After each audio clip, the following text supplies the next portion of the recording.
2007년 4월 초 청주의 하늘은 잔뜩 흐려 있었습니다.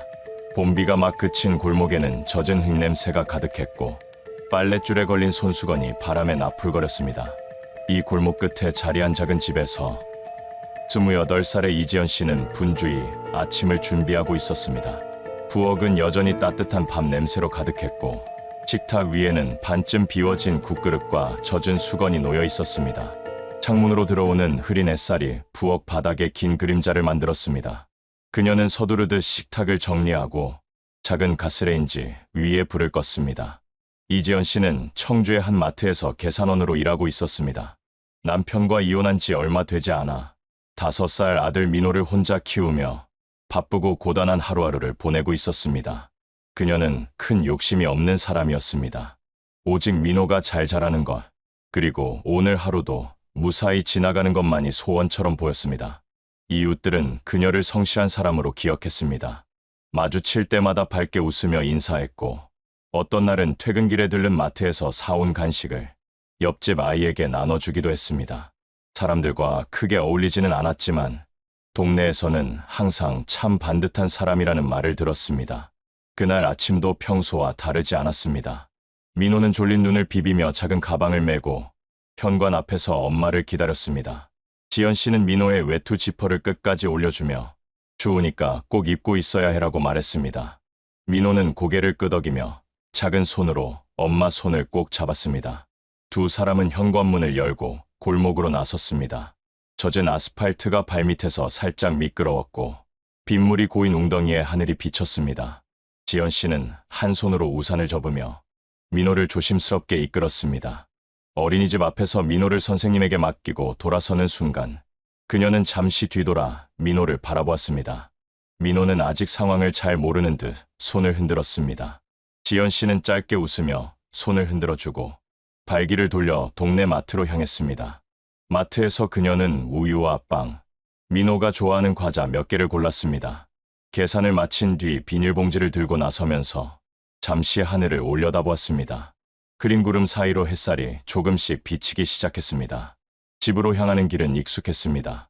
매일 걸어온 골목이었지만 그날은 이상할 만큼 조용했습니다.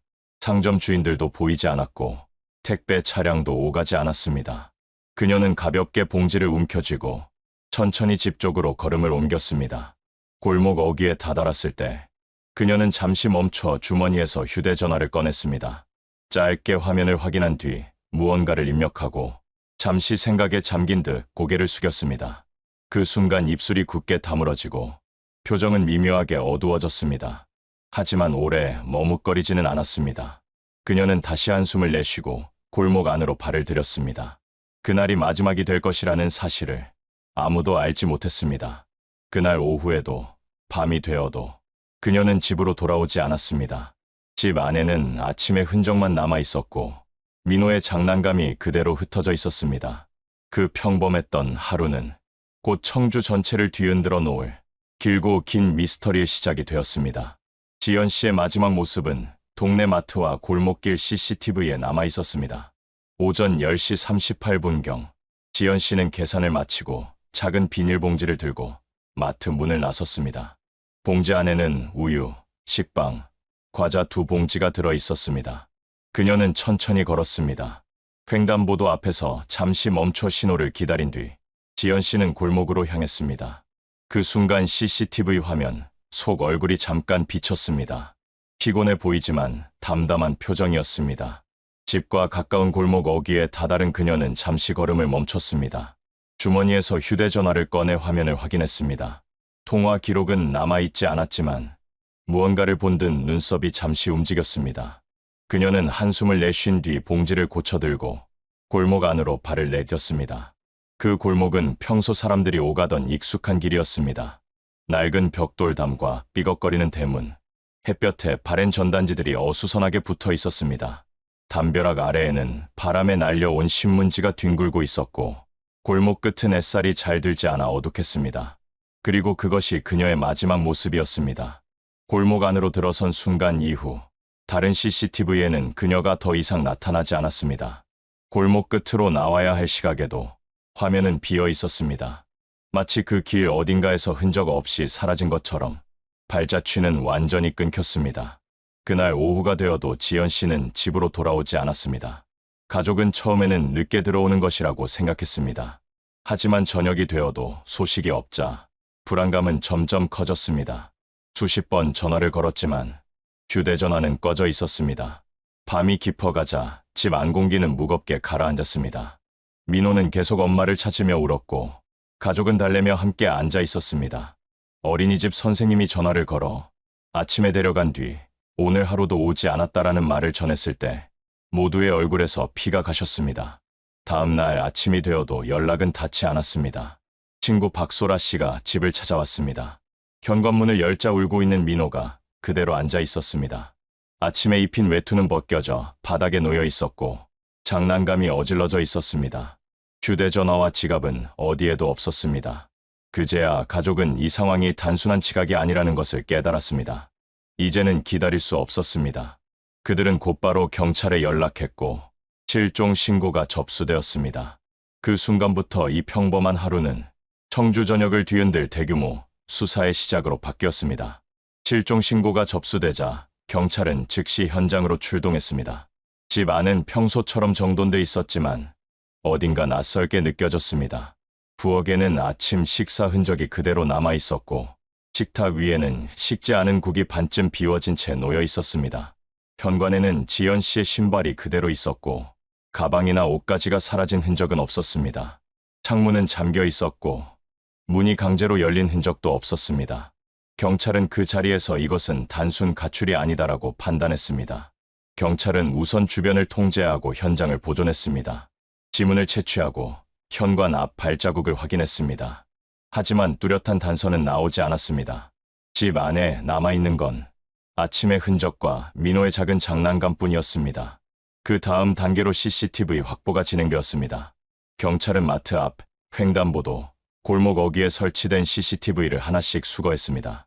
밤새 영상을 분석한 결과 지연 씨가 집 근처 골목으로 들어가는 장면까지는 분명히 찍혀 있었습니다. 그러나 골목 끝으로 나오는 모습은 어디에도 없었습니다. 경찰은 그 지점을 중심으로 동선을 역추적했습니다. 인근 상점과 주택의 사설 CCTV까지 확인했지만 결과는 같았습니다. 그녀는 그 골목 어딘가에서 사라진 것이 분명했습니다. 경찰은 통화 기록과 계좌 내역도 확보했습니다. 그리고 다음 날 충격적인 사실이 밝혀졌습니다. 지연 씨의 계좌에서 현금이 인출된 것입니다. 인근 ATM에서 찍힌 화면 속 인물은 모자를 깊게 눌러쓰고 고개를 숙이고 있었고 얼굴은 전혀 보이지 않았습니다. 경찰은 반복해서 영상을 재생하며 걸음걸이와 체형을 분석했습니다. 그러나 이 인물이 지연 씨인지 혹은 다른 사람인지 확인할 결정적 특징은 찾을 수 없었습니다. 수사팀은 주변 탐문에 나섰습니다. 이웃들은 최근 누군가와 자주 연락을 했다. 며칠 전부터 웃는 날이 많았다라고 말했습니다. 하지만 상대가 누구인지는 알지 못했습니다. 집에서 발견된 메모장에는 짧은 글귀가 적혀 있었습니다. 오늘은 말해야지. 그 글씨는 평소보다 힘이 들어간 듯 선명했습니다. 경찰은 이 글귀가 의미하는 바를 파악하려 애썼습니다. 무언가를 결심한 듯한 문장이었기 때문이었습니다. 그녀가 말하려 했던 것은 무엇이었는가? 그날 만날 사람이 있었던 것은 아닌가?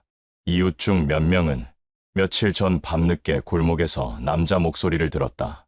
지연 씨가 전화하면서 울고 있었다라고 증언했습니다. 경찰은 이 증언을 토대로 그녀의 통화 기록을 역추적하기 시작했습니다. 통신사 협조를 통해 확보한 자료에는 최근 몇 달간 자주 통화한 한 번호가 있었습니다. 그 번호는 사건 당일 오전에도 연결됐고 그 후로 모든 통화 기록이 끊겼습니다. 경찰은 즉시 그 번호의 주인을 확인했습니다. 그 이름은 곧 수사 기록에 남게 되었습니다. 사건은 이제 단순한 실종이 아니었습니다. 누군가의 개입이 의심되는 범죄 가능성이 매우 높아졌습니다. 경찰은 그 번호의 주인, 즉 지연 씨와 연락을 주고받던 사람을 찾기 위해 수사망을 넓히기 시작했습니다. 통화 기록 끝에서 드러난 이름은 이도현, 당시 32세였습니다. 그는 지연 씨와 최근 몇 달간 자주 통화했던 인물이었고 사건 당일에도 마지막으로 그녀와 연락한 사람이었습니다. 경찰은 그의 신원을 확인한 뒤 즉시 주변 탐문에 나섰습니다. 그는 인근 지역에서 작은 공사 현장을 전전하며 일용직으로 일했고 혼자 살고 있었습니다. 주변 사람들은 그가 조용한 성격이지만 때때로 술에 취해 크게 소리치는 모습을 본 적이 있다고 말했습니다. 한 이웃은 며칠 전 밤늦게 그의 집에서 다투는 소리가 들렸다고 증언했습니다. 경찰은 그의 주거지를 방문했습니다. 현관문은 잠겨 있었고 인기척은 없었습니다. 우편함에는 광고 전단이 쌓여 있었고 냉장고 안에 음식은 상한 채 방치돼 있었습니다. 이웃들 역시 며칠 전부터 그를 보지 못했다고 했습니다. 모든 정황은 그가 사건 직후 사라졌음을 가리키고 있었습니다. 경찰은 그의 차량부터 확인했습니다. 차량은 집 근처 골목에 세워져 있었고 겉으로 보기엔 평범했습니다.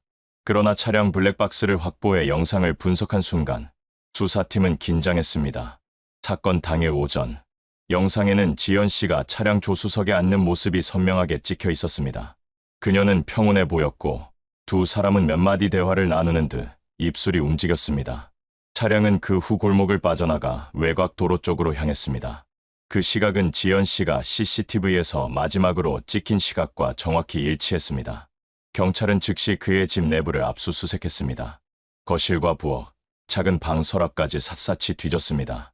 그리고 서랍 안쪽에서 지연 씨의 것으로 보이는 소지품 일부를 발견했습니다. 작은 손거울, 영수증, 지갑 속 카드들이었습니다. 그 순간 수사팀은 이 사건이 단순한 실종이 아니라 범죄일 가능성이 높다고 확신했습니다. 그러나 이도현은 이미 잠적한 상태였습니다. 그의 휴대전화는 꺼져 있었고 은행 계좌에서도 더 이상 움직임이 없었습니다. 경찰은 그가 도주했을 가능성을 배제하지 않았습니다. 수사팀은 전국에 수배령을 내리기 위한 절차를 시작했습니다. 그의 얼굴과 인상착의를 담은 전단이 제작됐고 전국 경찰청에 긴급 공지가 내려갔습니다. 버스터미널, 기차역, 휴게소, 모텔까지 모든 이동 경로에 대한 감시가 강화되었습니다. 사건은 이제 단순한 실종이 아닌 전국적인 추적전으로 바뀌었습니다. 경찰은 그의 행방을 좁혀가기 위해 그가 과거에 머물렀던 지역, 친구와 친척의 거주지까지 모두 확인하기 시작했습니다. 도연의 흔적은 점점 좁혀지고 있었지만 그를 실제로 붙잡기까지는 시간이 필요했습니다. 전국에 수배령이 내려지자 경찰은 이도연의 행적을 하나씩 추적하기 시작했습니다. 그가 사용했던 신용카드 기록, 톨게이트 통과 내역, 마지막으로 잡힌 휴대전화 기지국 신호까지 모두 분석에 들어갔습니다. 몇 주 동안 아무런 단서도 나오지 않았습니다. 하지만 사건 발생 2달째, 지방 소도시의 한 모텔에서 그의 이름으로 투숙한 기록이 발견됐습니다. 모텔 주인은 며칠째 혼자 묵고 있었고 거의 방에서 나오지 않았다라고 증언했습니다. 경찰은 즉시 잠복을 시작했습니다. 형사 2명은 모텔 로비에서 또 다른 형사는 건물 맞은편 차량 안에서 밤새 그를 기다렸습니다. 잠복은 사흘이나 이어졌습니다. 형사들은 교대로 컵라면으로 끼니를 때우며 모텔 출입문을 주시했습니다. 그리고 새벽녘, 모텔 앞 주차장에 세워진 낡은 차량에서 한 남자가 모습을 드러냈습니다. 그는 후줄근한 차림에 수염이 자라 있었고 급히 떠날 준비를 하고 있었습니다. 형사들은 무전으로 신호를 주고받았습니다. 대상 확인, 움직입니다. 짧은 추격 끝에 그를 제압했습니다. 그는 크게 저항하지 않았고 조용히 손목을 내밀었습니다. 수갑이 채워지자 그는 고개를 숙인 채 아무 말도 하지 않았습니다. 그는 곧바로 경찰서로 압송되었습니다. 신문실은 긴장감으로 가득했습니다. 형광등 불빛 아래 그는 무표정한 얼굴로 앉아 있었습니다. 수사관이 첫 질문을 던졌습니다. 사건 당일 어디에 있었습니까? 그는 한참 동안 대답하지 않다가 기억이 잘 나지 않습니다라고 말했습니다. 조사는 몇 시간 동안 이어졌습니다. 그는 지연 씨를 만난 사실은 인정했습니다. 차량에 태운 것도 사실이라고 말했습니다. 그러나 그 이후에 무슨 일이 있었는지 묻자 그는 시선을 피하며 집 앞까지 데려다주고 돌아갔다라고만 반복했습니다. 수사관들은 차량 블랙박스를 다시 재생해 보여주었습니다. 외곽 도로에서 차량이 정차한 장면, 그리고 지연 씨의 모습이 사라진 시각을 지적했습니다. 그는 땀을 닦으며 잠깐 쉬려고 멈췄을 뿐이다라고 말했습니다. 신문실의 공기는 점점 무거워졌습니다. 형사들은 그의 진술이 조금씩 달라지고 있음을 놓치지 않았습니다. 시간대가 매번 어긋났고 정차 장소 설명도 들을 때마다 달랐습니다. 수사팀은 그가 무언가를 숨기고 있다고 확신했습니다. 하지만 결정적인 증거, 즉 지연 씨의 생사나 위치를 확인할 물증은 여전히 없었습니다. 경찰은 인근 야산과 하천을 수십 차례 수색했고 수백 명의 인력을 투입했습니다. 경찰견까지 동원됐지만 어떤 단서도 나오지 않았습니다. 그 과정에서 발견된 것은 오래된 쓰레기와 무관한 물건뿐이었습니다. 언론은 연일 이 사건을 보도했습니다. 뉴스에는 모텔 검거 장면이 반복 재생되었고 사람들은 이제 사건이 곧 해결될 것이라고 생각했습니다. 하지만 시간이 지날수록 결정적 증거가 나오지 않는다는 사실이 알려지자 사람들의 불안은 더 커졌습니다. 가족은 매일 경찰서를 찾아와 제발 진실을 밝혀달라고 호소했습니다. 민호는 어린 나이에도 어머니가 돌아오지 않았다는 사실을 이해하기 시작했습니다. 그의 표정은 점점 굳어졌고 밤마다 울다 잠들었습니다. 수사팀은 포기하지 않았습니다. 신문은 계속 이어졌고 그의 모순된 진술은 하나씩 기록에 남겨졌습니다. 사건은 이제 청주를 넘어 전국적인 관심을 모으는 미제 사건으로 확대되었습니다. 이도현이 검거된 뒤에도 사건은 좀처럼 풀리지 않았습니다. 경찰은 그가 머물던 모텔 방을 다시 수색했고 그가 다녀간 식당, 편의점, 심지어 쓰레기 봉투까지 모두 수거해 분석했습니다. 하지만 지연 씨의 흔적은 어디에서도 발견되지 않았습니다. 이도현은 계속해서 혐의를 부인했습니다. 그는 조사 때마다 그날 집 앞까지 데려다주고 돌아갔다라고 진술했습니다. 그러나 수사관들은 그의 진술이 조사 때마다 조금씩 달라지는 것을 확인했습니다. 정차 시간은 10분이었다가 다음 날 조사에서는 5분이라고 말했고 정차 이유도 휴식을 위해서였다고 했다가 차량 점검을 위해서였다고 말을 바꾸었습니다. 수사팀은 그가 무언가를 숨기고 있다고 확신했습니다. 하지만 결정적인 물증이 없었습니다. 경찰은 포기하지 않았습니다. 인근 야산, 하천, 폐건물까지 수십 차례 수색했고 경찰견을 동원해 냄새를 추적했습니다. 드론으로 상공 촬영을 하며 땅에 파인 흔적이나 버려진 옷가지까지 찾아냈지만 모두 사건과 관련 없는 것들이었습니다. 수사팀은 그가 과거 머물렀던 지역을 모두 뒤졌습니다. 그가 일했던 공사 현장, 그가 묵었던 여관, 오래전 알고 지내던 친구들의 집까지 탐문했습니다. 하지만 그 어디에서도 지연 씨의 흔적은 발견되지 않았습니다. 시간은 흐르고 계절이 바뀌었습니다. 여름이 지나고 가을이 찾아왔습니다. 수사팀의 얼굴에도 피로가 묻어났습니다. 사건 회의실의 화이트보드에는 지연 씨의 사진과 타임라인이 여전히 붙어 있었지만 그 옆에는 새로운 메모가 추가되지 못했습니다. 회의는 매일 이어졌지만 결론은 같았습니다. 새로운 진전은 없습니다. 언론 보도도 점차 줄어들었습니다. 사건 초기에는 전국 방송에서 연일 보도되던 사건이 이제는 한 달에 한 번 짧은 기사로만 다뤄졌습니다.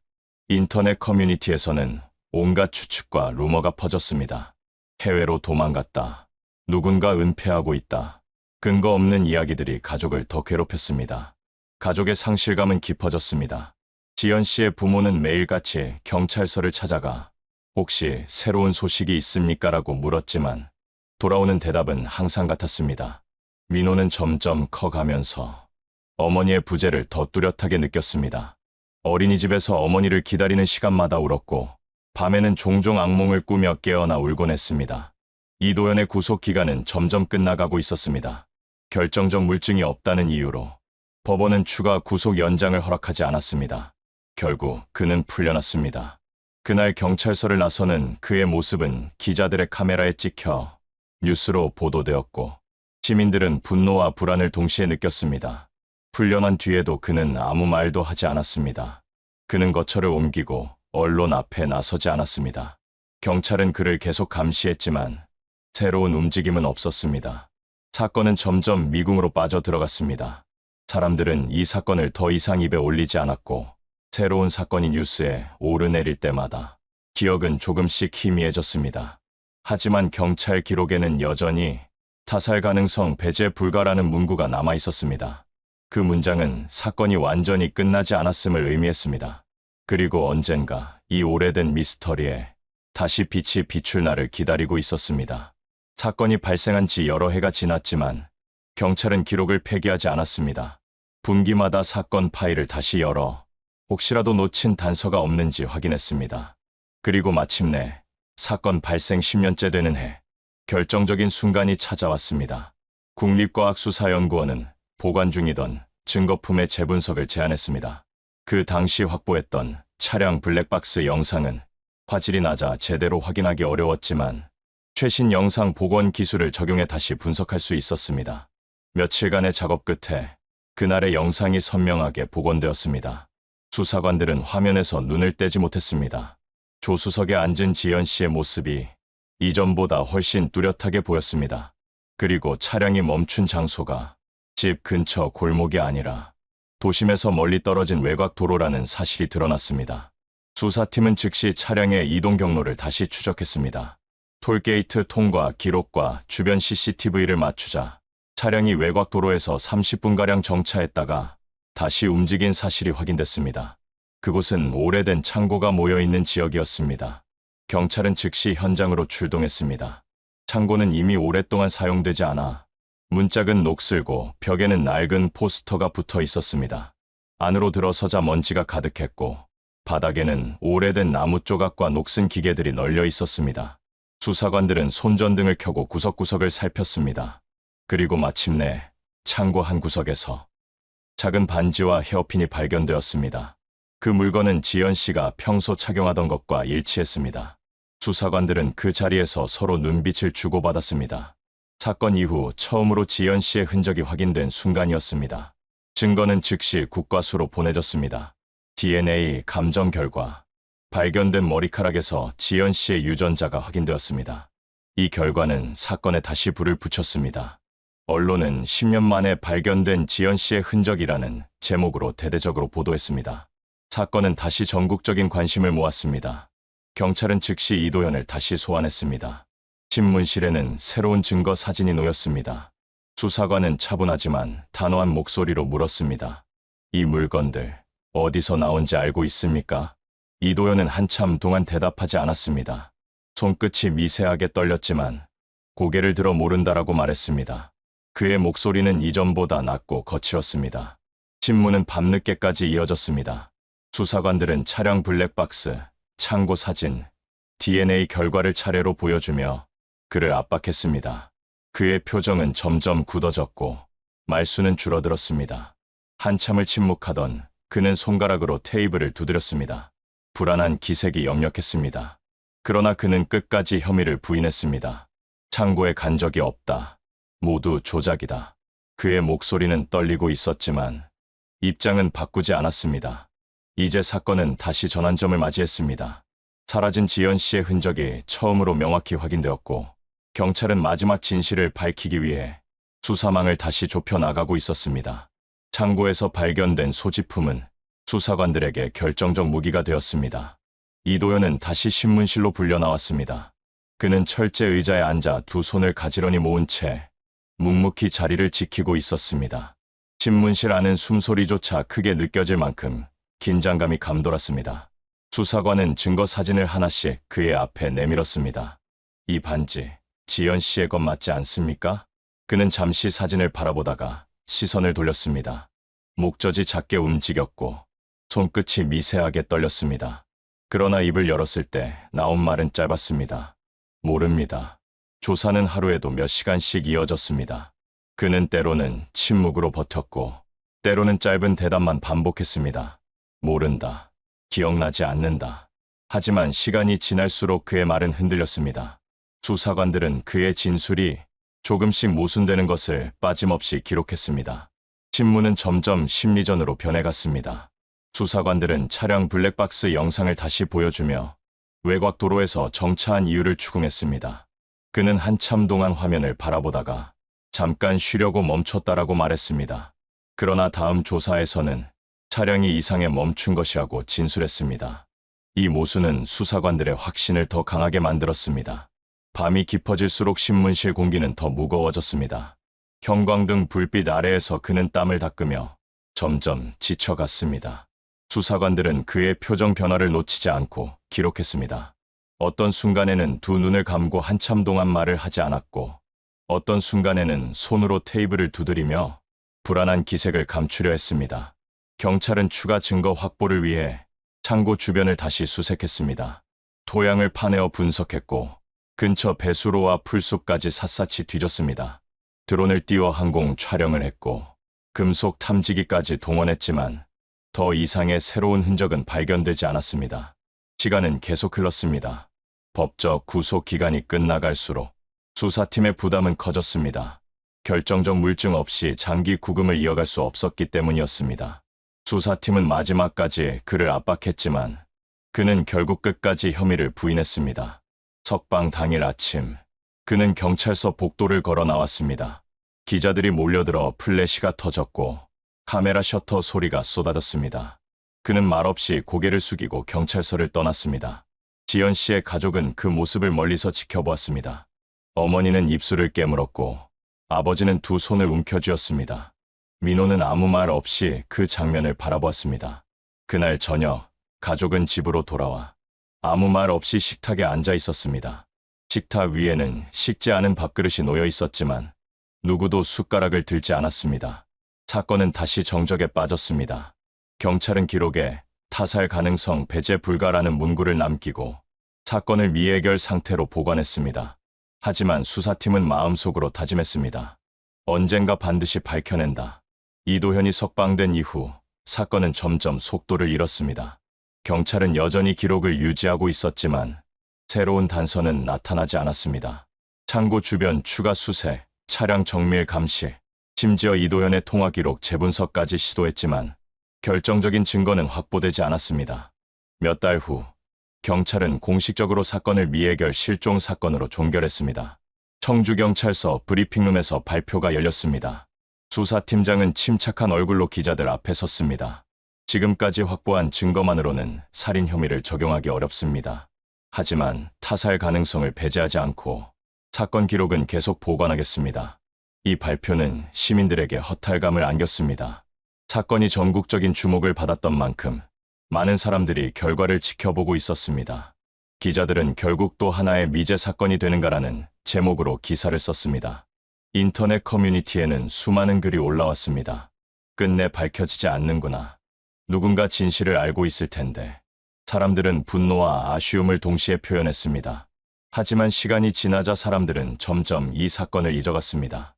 뉴스에 새로운 사건들이 등장했고 청주 시민들조차 더 이상 이 사건을 입에 올리지 않았습니다.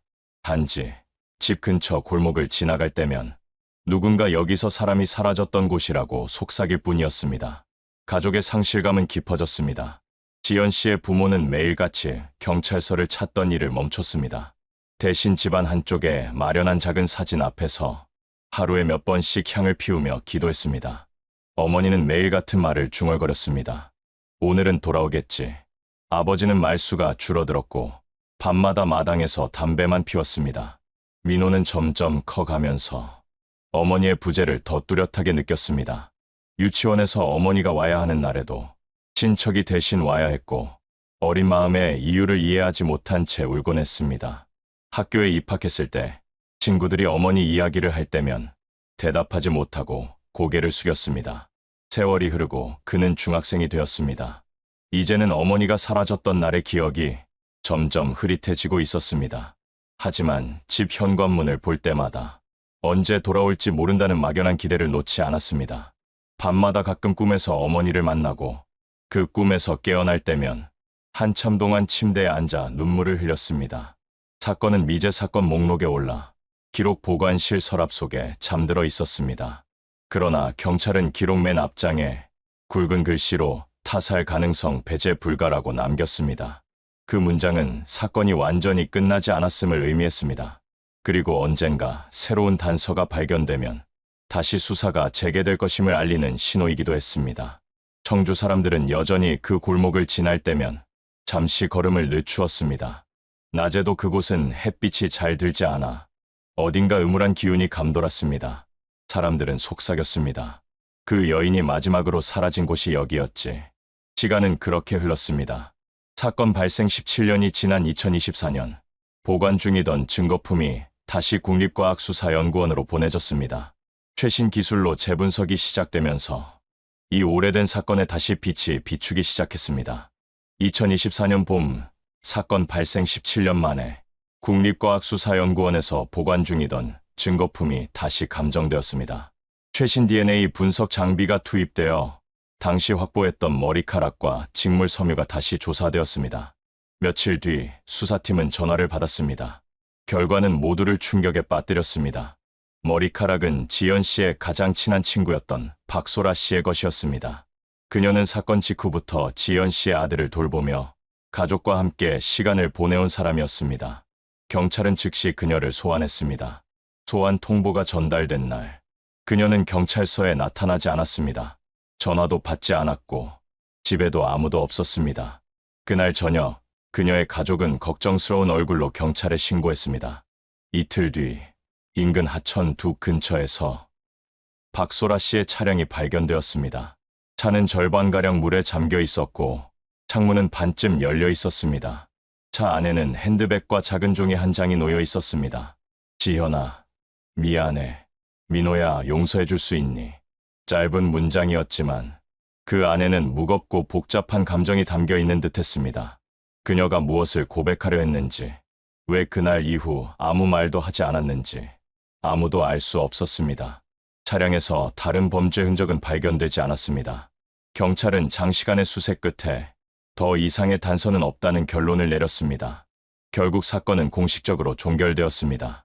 뉴스가 보도되던 날, 민호는 성인이 되어 있었습니다. 경찰서에서 유서를 건네받은 그는 한참 동안 그것을 내려다보았습니다. 손끝은 떨리고 있었고 눈에는 눈물이 맺혔습니다. 그는 아무 말 없이 의자에 앉아 오래도록 움직이지 않았습니다.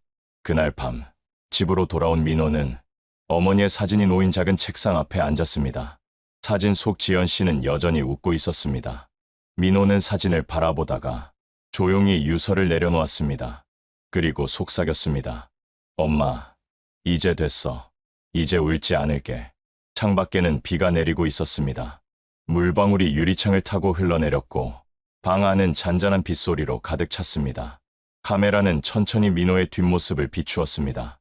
그의 그림자는 길게 늘어졌고 조명이 꺼지듯 장면은 서서히 어두워졌습니다. 진실은 끝내 완전히 밝혀지지 않았습니다. 무슨 일이 있었는지, 누가 무엇을 감추고 있었는지 이제 아무도 말할 수 없게 되었습니다. 사람들은 여전히 속삭였습니다. 그날의 진실은 어딘가에 남아있을까? 그러나 한 가지 사실만은 분명했습니다. 그날 이후 멈춰있던 시간은 이제야 조금씩 다시 움직이기 시작했다는 것이었습니다. 끝까지 시청해주셔서 감사합니다. 구독과 좋아요는 영상을 만드는데 큰 힘이 됩니다. 1990년대 초여름, 경상남도 남해 바다는 계절마다 표정이 달랐습니다. 봄에는 잔잔하고 따스했으며 여름에는 거칠게 요동쳤습니다. 하지만 이른 초여름의 바다는 평온했습니다. 햇살은 바위 위에 고르게 내리쬐었고 파도는 바위에 부딪히며 낮게 부서질 뿐 위험하다고 느낄 정도는 아니었습니다. 그날 아침, 남해의 작은 마을에서 살던 김성수 씨는 평소처럼 낚싯대를 챙겼습니다. 김 씨는 선박을 모는 어부는 아니었지만 바다와는 늘 가까이 지내던 사람이었습니다. 주말이면 홀로 갯바위에 나가 낚시를 즐겼습니다. 그의 아내와 두 자녀에게는 이미 익숙한 풍경이었습니다. 아침 식사를 마친 그는 아내에게 말했습니다. 오늘은 고등어가 많이 잡히겠다. 점심 전에 돌아올 거야. 아내는 무심코 대답했습니다. 너무 오래 있지 말고 들어오세요. 그의 목소리에는 평소와 다를 바 없는 여유가 묻어 있었습니다. 김 씨가 향한 곳은 마을에서 도보로 30분 정도 떨어진 갯바위였습니다. 마을 사람들은 그곳을 넙개 바위라고 불렀습니다. 특별히 위험하다고 알려진 장소는 아니었고 오히려 낚시꾼들 사이에선 초보도 안전하게 즐길 수 있는 자리로 통했습니다. 바위는 완만했고 그 위에는 사람들이 자주 앉아 낚시하던 흔적이 남아 있었습니다. 오전 9시 무렵 이미 몇몇 낚시꾼들이 그 자리에 있었습니다. 그들은 김 씨가 자리를 잡고 낚싯대를 들이우는 모습을 보았습니다.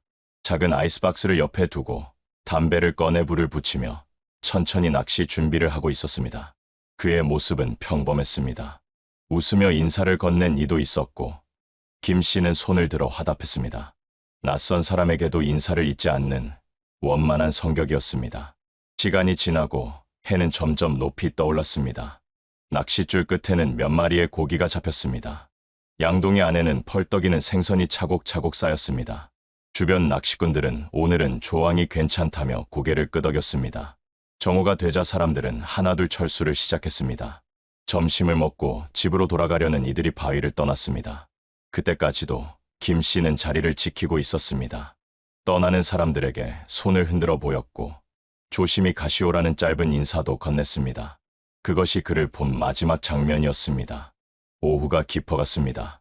집에서는 점심이 한참 지나도록 남편이 돌아오지 않자 아내의 마음이 점점 불안해졌습니다.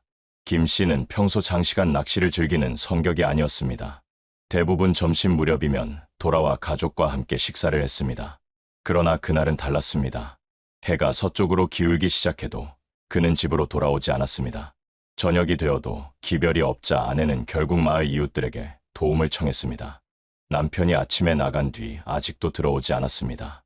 갯바위로 갔다고 했는데 걱정스러운 표정으로 모여든 이웃들은 함께 갯바위로 향했습니다. 랜턴을 들고 바위를 비추며 그의 흔적을 찾기 시작했습니다. 그리고 그곳에서 마주한 광경은 섬뜩했습니다. 갯바위 위에는 낚싯대가 여전히 세워져 있었습니다.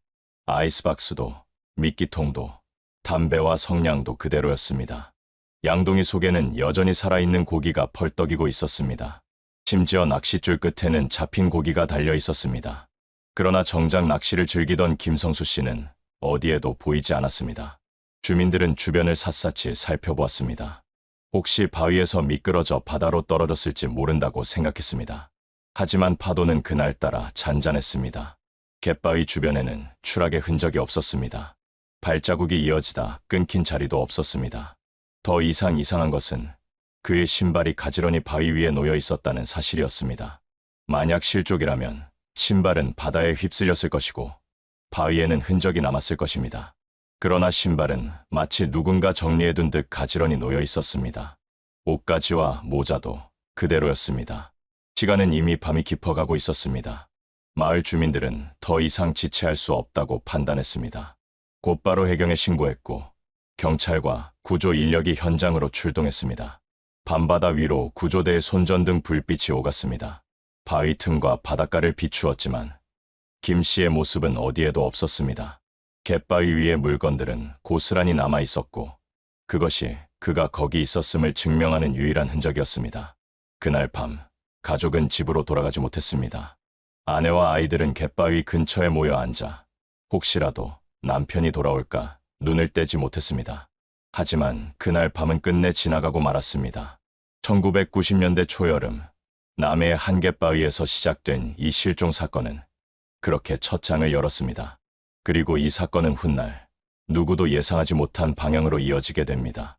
밤이 깊어질수록 갯바위 위의 공기는 무겁게 가라앉았습니다. 랜턴 불빛에 드러난 현장은 섬뜩할 정도로 평온했습니다. 마치 시간이 멈춘 듯 낚시 도구와 생활 흔적만 남아 있었고 주인은 온데간데 없이 사라져 있었습니다. 현장을 가장 먼저 살펴본 건 이웃 주민들과 해경이었습니다. 그들은 바위 위에 놓인 물건들을 하나씩 확인했습니다. 낚싯대는 여전히 바다를 향해 드리워져 있었고 줄 끝에는 아직 움직이는 물고기가 달려 있었습니다. 미끼통은 열려 있었으며 갓 썰어낸 미끼 조각이 남아 있었습니다. 아이스박스 안에는 김성수 씨가 준비해온 간단한 도시락과 음료수 병이 들어 있었습니다. 뚜껑조차 닫히지 않은 채 급히 자리를 비운 듯한 모습이었습니다. 그러나 그 어디에도 급히 떠났다는 흔적은 보이지 않았습니다. 오히려 모든 것이 가지런했습니다. 신발은 바위 위에 반듯하게 놓여 있었고 담배갑과 성냥도 낚싯대 옆에 정리된 채 남아 있었습니다. 누군가 자리를 정리하고 떠난 것처럼 이상할 정도로 어질러진 흔적이 없었습니다. 해경은 즉시 주변을 수색했습니다. 랜턴을 비추며 바위 아래를 살폈지만 추락 흔적은 어디에도 보이지 않았습니다. 바위에 긁힌 자국이나 바닷물에 휩쓸린 흔적이 전혀 없었습니다. 만약 실족이었다면 신발은 바다에 빠졌거나 어딘가 흩어져 있어야 했습니다. 그러나 신발은 가지런히 남아 있었고 심지어 양말까지 벗어놓은 듯 깔끔했습니다. 이상한 정황은 가족과 주민들의 불안을 더욱 키웠습니다. 아내는 남편이 일부러 신발을 벗어놓을 사람이 아니라고 말했습니다. 그이는 낚시할 때도 늘 신발을 신고했습니다. 바위가 미끄러우니까요. 신발을 벗어둘 리가 없습니다. 그녀의 말은 수색팀의 의문을 더욱 짙게 만들었습니다. 현장은 마치 한순간에 사람이 증발한 듯했습니다. 낚싯대, 도시락, 신발, 잡힌 고기, 이 모든 것이 남아 있었지만 정작 김성수 씨만 보이지 않았습니다. 그날 밤 해경은 해안선을 따라 조명을 비추며 수색을 이어갔습니다. 잠수부들이 투입되어 바다 아래를 확인했지만 그 어디에서도 흔적을 발견하지 못했습니다. 물살은 잔잔했고 시야도 비교적 좋았지만 김 씨의 흔적은 전혀 없었습니다. 다음 날 아침이 되자 수색은 더 큰 규모로 확대되었습니다. 경찰과 소방 인력이 합세했고 인근 어선들도 동원되었습니다. 바다 위로는 수색선을 띄우고 해안가와 갯바위 일대를 샅샅이 훑었습니다. 그러나 결과는 같았습니다. 사람은 없었습니다. 갯바위 위에 남은 물건들은 그대로 보관되었습니다. 그 물건들은 실종자가 분명히 그곳에 있었음을 증명하는 유일한 단서였습니다. 그러나 동시에 그 단서들은 아무런 설명도 해주지 못했습니다. 왜 신발을 벗어두었는지, 왜 도시락은 손도 대지 않은 채 남아있었는지, 왜 낚싯대와 물고기는 그대로였는지, 모든 것이 그가 갑자기 자취를 감췄다는 사실만을 말해줄 뿐이었습니다. 이후 며칠 동안 수색은 계속되었습니다. 해안가를 따라 수킬로미터를 뒤졌지만 작은 흔적 하나 나오지 않았습니다. 김 씨의 흔적은 갯바위 위에 남은 물건들에서 끊어졌습니다. 그곳이 마지막이었고 이후로는 이어지지 않았습니다. 주민들은 술렁였습니다. 바다가 삼킨 게 아니면 뭐가 삼켰다는 건가? 낚시를 즐겨하던 사람들에게는 더욱 섬뜩한 사건이었습니다. 누구나 앉아보던 그 바위에서 사람이 사라졌다는 사실이 믿기지 않았습니다. 아내와 아이들은 갯바위 앞에서 눈을 떼지 못했습니다. 남편이, 아버지가 다시 걸어 나올 것만 같았습니다. 그러나 바다는 아무 말도 하지 않았습니다. 그날 이후 남해의 작은 마을에는 하나의 미스터리가 생겼습니다. 갯바위 위에 남겨진 흔적들, 그리고 그 흔적 속에서 사라져버린 한 사람. 밤새 이어진 수색은 성과 없이 끝났습니다. 갯바위 위에는 물건만 남아 있었고 바다와 해안 어디에서도 김성수 씨의 흔적은 찾을 수 없었습니다. 밤을 꼬박 새운 가족은 아침이 밝자 경찰서로 향했습니다. 아내는 떨리는 목소리로 남편의 인상착의와 마지막 행적을 설명했습니다. 아침 9시쯤 갯바위로 나갔습니다. 낚싯대랑 도시락도 챙겼어요. 점심이면 들어온다고 했는데 돌아오질 않았습니다. 경찰은 공식적으로 실종 신고를 접수했습니다. 곧바로 해경과 소방 인력이 추가 투입되었고 인근 마을 주민들까지 나섰습니다. 수십 명이 갯바위를 중심으로 해안선을 따라 줄지어 수색했습니다. 바다는 잔잔했지만 사람들의 마음은 점점 무거워졌습니다. 초동 수사는 두 가지 가능성에 초점이 맞춰졌습니다. 첫째는 실족 사고, 둘째는 범죄 개입 가능성이었습니다. 경찰은 우선 실족 가능성을 살폈습니다. 갯바위는 평소 낚시꾼들이 즐겨 찾는 자리였지만 습기가 차면 미끄럽기도 했습니다. 만약 김 씨가 신발을 벗고 바위 위를 오가다 발을 헛디뎠다면 그대로 바다에 빠졌을 수도 있었습니다. 하지만 현장은 이를 설명하지 못했습니다. 신발은 바위 위에 가지런히 놓여 있었고 미끄러진 흔적이나 발자국의 흔적은 어디에도 없었습니다. 두 번째 가능성은 범죄였습니다. 만약 누군가가 그를 기습적으로 끌고 갔다면 물건을 치울 시간이 없었을 것입니다. 그러나 현장은 너무도 정리되어 있었습니다. 낚싯대와 도시락, 담배와 성냥, 잡은 고기까지 그대로였습니다. 범죄라면 도리어 더 많은 흔적이 남았을 법했습니다. 경찰은 주변 낚시꾼들을 상대로 탐문 조사를 벌였습니다. 그날 오전, 김 씨와 함께 바위에 있었던 몇 명은 똑같이 증언했습니다. 정오쯤까진 분명히 자리에 앉아 계셨습니다. 우리가 철수할 때도 손 흔들어 주셨고요. 그 이후의 행적만 알 수 없었습니다. 한 목격자는 작은 이상함을 언급했습니다. 정오 무렵, 김 씨가 갑자기 바다 쪽이 아니라 숲 쪽을 돌아본 적이 있습니다. 무언가를 본 듯한 표정이었어요. 하지만 잠시뿐이었고 우리는 대수롭지 않게 생각했습니다. 이 증언은 경찰에게도 뚜렷한 단서를 주지 못했습니다. 무언가를 봤는지, 들었는지, 아니면 단순히 시선을 돌린 것인지 알 수 없었습니다. 그날 저녁, 경찰은 수색 범위를 확대했습니다. 해안선을 넘어 마을 뒤편 산길과 밖까지 탐문을 벌였습니다. 혹시 다른 길로 내려왔는지, 누군가와 마주쳤는지 확인하기 위함이었습니다. 그러나 모든 탐문은 허사였습니다. 김 씨를 본 사람은 정상 이후 아무도 없었습니다. 수색이 사흘째 이어졌을 때 경찰은 잠시 방향을 바꿨습니다. 혹시 김 씨가 자의로 사라졌을 가능성, 즉 가출이 아닌지 확인하기 시작한 것입니다. 하지만 아내는 단호히 고개를 저었습니다. 그 사람은 가족을 두고 떠날 사람이 아닙니다. 늘 성실했고 일용직 일을 하면서도 가족 먼저 챙겼습니다. 가출이라니 말도 안 됩니다. 경찰은 은행 계좌와 카드 사용 내역을 확인했습니다. 그러나 사건 당일 이후 어떤 금융거래도 없었습니다. 김 씨의 인적 사항은 그대로 끊겼습니다. 초동 수사는 미궁에 빠졌습니다. 사고로 보기엔 흔적이 없었고 범죄로 보기엔 단서가 없었습니다. 가출로 보기엔 성격과 생활 태도가 맞지 않았습니다. 모든 가능성이 제기되었지만 어느 쪽도 확신할 수 없었습니다. 그날 밤 아내는 경찰서 앞에서 눈물을 흘리며 말했습니다. 사람이 흔적도 없이 사라질 수 있나요? 낚싯대도 도시락도 다 있는데 남편만 없어요. 그녀의 절규는 사건의 본질을 정확히 보여주고 있었습니다.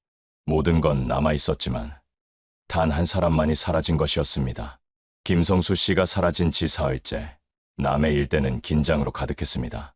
경찰은 수색 규모를 더 키우며 해경과 소방 인력 수십 명을 동원했습니다. 주민들도 자발적으로 합류했습니다. 바다는 물론이고 갯바위 뒤편의 산길과 마을 외곽까지 탐문이 이어졌습니다. 바다에는 잠수부들이 들어갔습니다. 갯바위 아래는 수심이 깊지 않았고 시야도 양호했습니다. 그러나 아무것도 발견되지 않았습니다. 만약 사람이 빠졌다면 옷가지나 신체 일부라도 부유물이 발견됐어야 했지만 바다는 침묵하고 있었습니다. 해경은 조류와 물때까지 계산해 수색 반경을 넓혔습니다. 혹시 멀리 떠밀려간 것은 아닌지 인근 어선들까지 협조를 요청했습니다. 그러나 수색이 일주일이 지나도 김 씨의 흔적은 어디에서도 나오지 않았습니다. 갯바위 위의 현장은 여전히 불가사의했습니다. 신발은 가지런했고 낚싯대는 그대로였으며 양동이 속 고기는 이미 죽어 있었습니다. 낚시 도구는 주인의 귀환을 기다리듯 고요하게 남아 있었습니다. 경찰은 이 현장을 두고 스스로 걸어 나갔다는 가설을 검토했습니다. 그러나 만약 걸어 나갔다면 발자국이나 목격자가 있어야 했습니다. 갯바위를 오가는 길은 단 하나였고 그 길을 지나는 이는 많았습니다. 하지만 그 누구도 김 씨를 보지 못했습니다. 수색은 열흘 가까이 이어졌습니다. 경찰견까지 투입되었지만 냄새는 바위 위에서 곧 끊겼습니다. 마치 그곳에서 발자취가 사라진 듯했습니다. 수색팀은 고개를 저을 수밖에 없었습니다.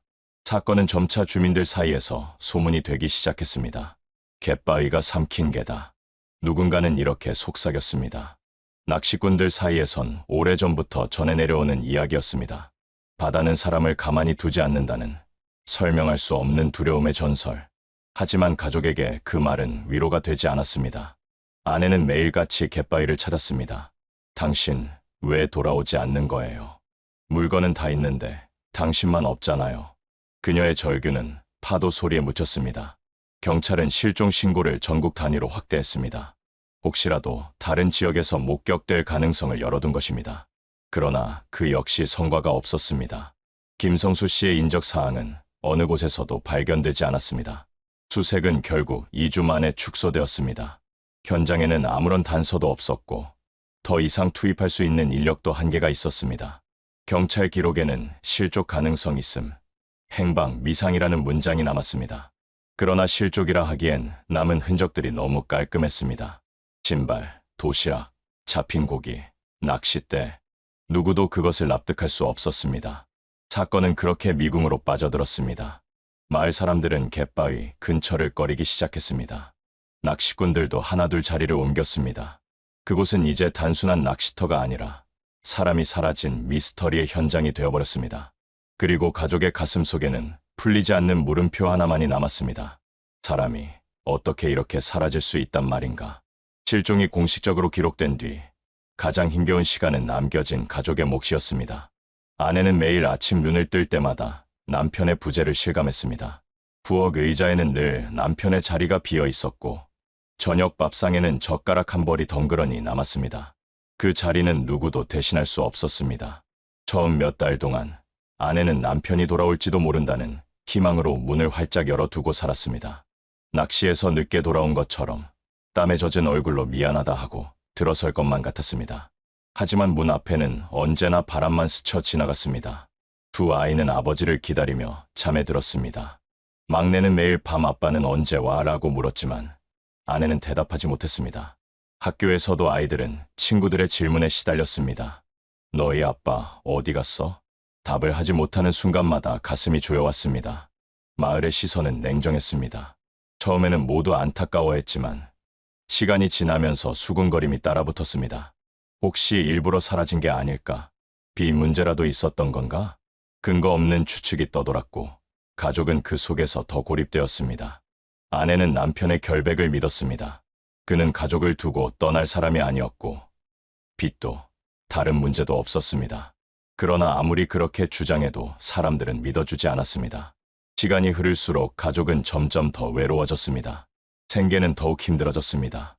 남편이 일용직으로 벌어오던 돈은 가족의 생활을 지탱하는 중요한 몫이었습니다. 그의 부재는 곧 생활고로 이어졌습니다. 아내는 시장에서 허드레시를 하며 두 아이를 키웠습니다. 그러나 늘 부족했습니다. 전기세를 내지 못해 집이 어둠에 잠기던 날도 있었고 쌀이 떨어져 이웃에게 빌려야 했던 날도 있었습니다. 아이들은 점점 더 침묵이 많아졌습니다. 아버지의 부재는 그들에게 상처로 남았습니다. 학교에서 발표 시간에 가족 이야기를 하지 못했고 친구들과 놀 때도 늘 주눅이 들어 있었습니다.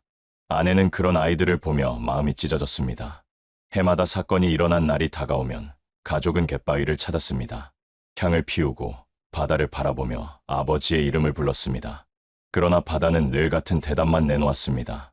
출렁이는 파도와 부서지는 물결음, 그 이상은 없었습니다. 경찰 기록은 점점 더 먼지가 쌓여갔습니다. 사건은 공식적으로 미제로 분류되었고 새로운 수사 인력은 배정되지 않았습니다. 언론도 더 이상 관심을 보이지 않았습니다. 남의 갯바위 실종 사건은 그렇게 사람들의 기억 속에서 조금씩 사라져갔습니다. 그러나 아내와 아이들에게는 결코 끝나지 않은 사건이었습니다. 그들에게 아버지는 여전히 살아있는 존재였습니다. 단지 돌아오지 못했을 뿐 어딘가에 있다는 희망은 놓을 수 없었습니다. 아내는 늘 말했습니다. 나는 그이가 살아있다고 믿습니다. 언젠가는 돌아올 거예요. 그 믿음은 오히려 그녀를 버티게 하는 힘이었습니다. 하지만 동시에 하루하루를 더 고통스럽게 만드는 굴레이기도 했습니다. 시간은 그렇게 흘렀고 1년이 3년이 되고 어느덧 8년이 지났습니다. 그리고 그 8년 뒤 가족의 삶을 송두리째 흔드는 소식이 찾아오게 됩니다. 김성수 씨가 사라진 뒤 남해의 갯바위는 한동안 사람들 사이에서 두려움의 상징이 되었습니다. 낚시꾼들은 그 자리를 꺼렸고 마을 주민들도 쉽게 입 밖에 올리지 않았습니다. 처음 몇 달은 사람이 흔적 없이 사라졌다는 충격이 여전히 마을을 지배했습니다. 그러나 시간이 흐르자 그 충격은 일상의 파도 속에 조금씩 희미해져 갔습니다. 3년, 5년 해가 바뀔 때마다 사람들은 새로운 사건에 주목했습니다. 지역신문에도 더 이상 김성수 씨의 이름은 등장하지 않았습니다. 경찰 기록은 서류철 속에서 먼지를 뒤집어 쓴 채 남아 있었습니다. 공식적으로는 미제 실종 사건이라는 이름표만 붙은 채였습니다. 주민들의 기억에서도 사건은 서서히 사라졌습니다. 처음에는 아이들을 꾸짖을 때 그 바위에 가면 잡아간다는 말로 쓰였지만 그마저도 시간이 지나자 점점 잊혀졌습니다. 남해의 바다는 다시 낚시꾼들로 북적였고 갯바위에도 발길이 이어졌습니다. 마치 아무 일도 없었던 듯 일상은 제자리를 찾아갔습니다. 그러나 가족에게 사건은 결코 끝나지 않았습니다. 아내에게는 하루하루가 여전히 실종 당일의 연장이었습니다. 아침마다 비어있는 식탁, 저녁마다 돌아오지 않는 발걸음. 그 공백은 시간이 아무리 흘러도 채워지지 않았습니다. 아이들도 성장했습니다. 막내는 초등학생에서 중학생이 되었고 큰아이는 고등학생이 되었습니다. 그들의 성장에는 늘 아버지의 부재라는 그림자가 드리워져 있었습니다. 학부모 행사에는 어머니 혼자 참석했고 졸업식과 입학식에도 아버지의 자리는 비어 있었습니다. 아이들은 애써 묻지 않았지만 마음속에는 늘 같은 질문이 맴돌았습니다. 아버지는 어디에 계실까? 아내는 여전히 남편의 물건을 치우지 않았습니다. 옷장은 그가 떠난 날 그대로였습니다. 낚시 가방도, 장화도 방 한쪽 구석에 놓여 있었습니다. 먼지가 쌓여갔지만 아내는 차마 버리지 못했습니다. 그것은 단순한 물건이 아니라 그가 돌아올 수 있다는 희망의 끈이었습니다. 이웃들은 이제 조심스레 다른 이야기를 하기도 했습니다. 아마 바다에 빠져 돌아오지 못했을 거야. 그래도 혹시 어딘가 살아있지 않을까. 소문은 분분했지만 누구도 확신하지 못했습니다. 세월이 흐를수록 가족은 더 외로워졌습니다. 주변의 위로는 줄어들었고 사람들의 관심은 다른 사건으로 옮겨갔습니다. 경찰도 더 이상 수사를 이어가지 않았습니다. 사건은 사회적으로 끝난 일이 되었지만 가족의 마음속에서는 결코 끝나지 않았습니다. 아내는 밤마다 기도했습니다. 그이가 살아있다면 제발 한 번만 소식을 주십시오. 기도는 바다를 향해 흩어졌고 대답은 돌아오지 않았습니다. 그러나 운명은 아주 멀리 돌아 결국 답을 준비하고 있었습니다. 시간은 그렇게 8년을 흘렀고 잊혀져 가던 사건은 뜻밖의 계기로 다시 세상 앞에 모습을 드러내게 됩니다. 김성수 씨가 실종된 지 어느덧 8년이 흘렀습니다. 사건은 이미 경찰 기록 속에서 잊힌 이름이 되었고 지역 사회에서도 더 이상 언급되지 않았습니다. 가족조차도 마음 한구석에선 정말 바다에 삼켜진 게 아닐까 하는 절망과 싸워야 했습니다. 그러나 아내는 여전히 작은 희망을 버리지 않았습니다. 그 희망은 어느 날 TV 뉴스 화면을 통해 충격적으로 되살아났습니다. 2000년대 초반 전국을 뒤흔든 한 사건이 있었습니다. 바로 서해안의 한 외딴 염전에서 발생한 불법 감금, 노동 사건이었습니다. 언론은 그것을 염전 노예 사건이라 불렀습니다.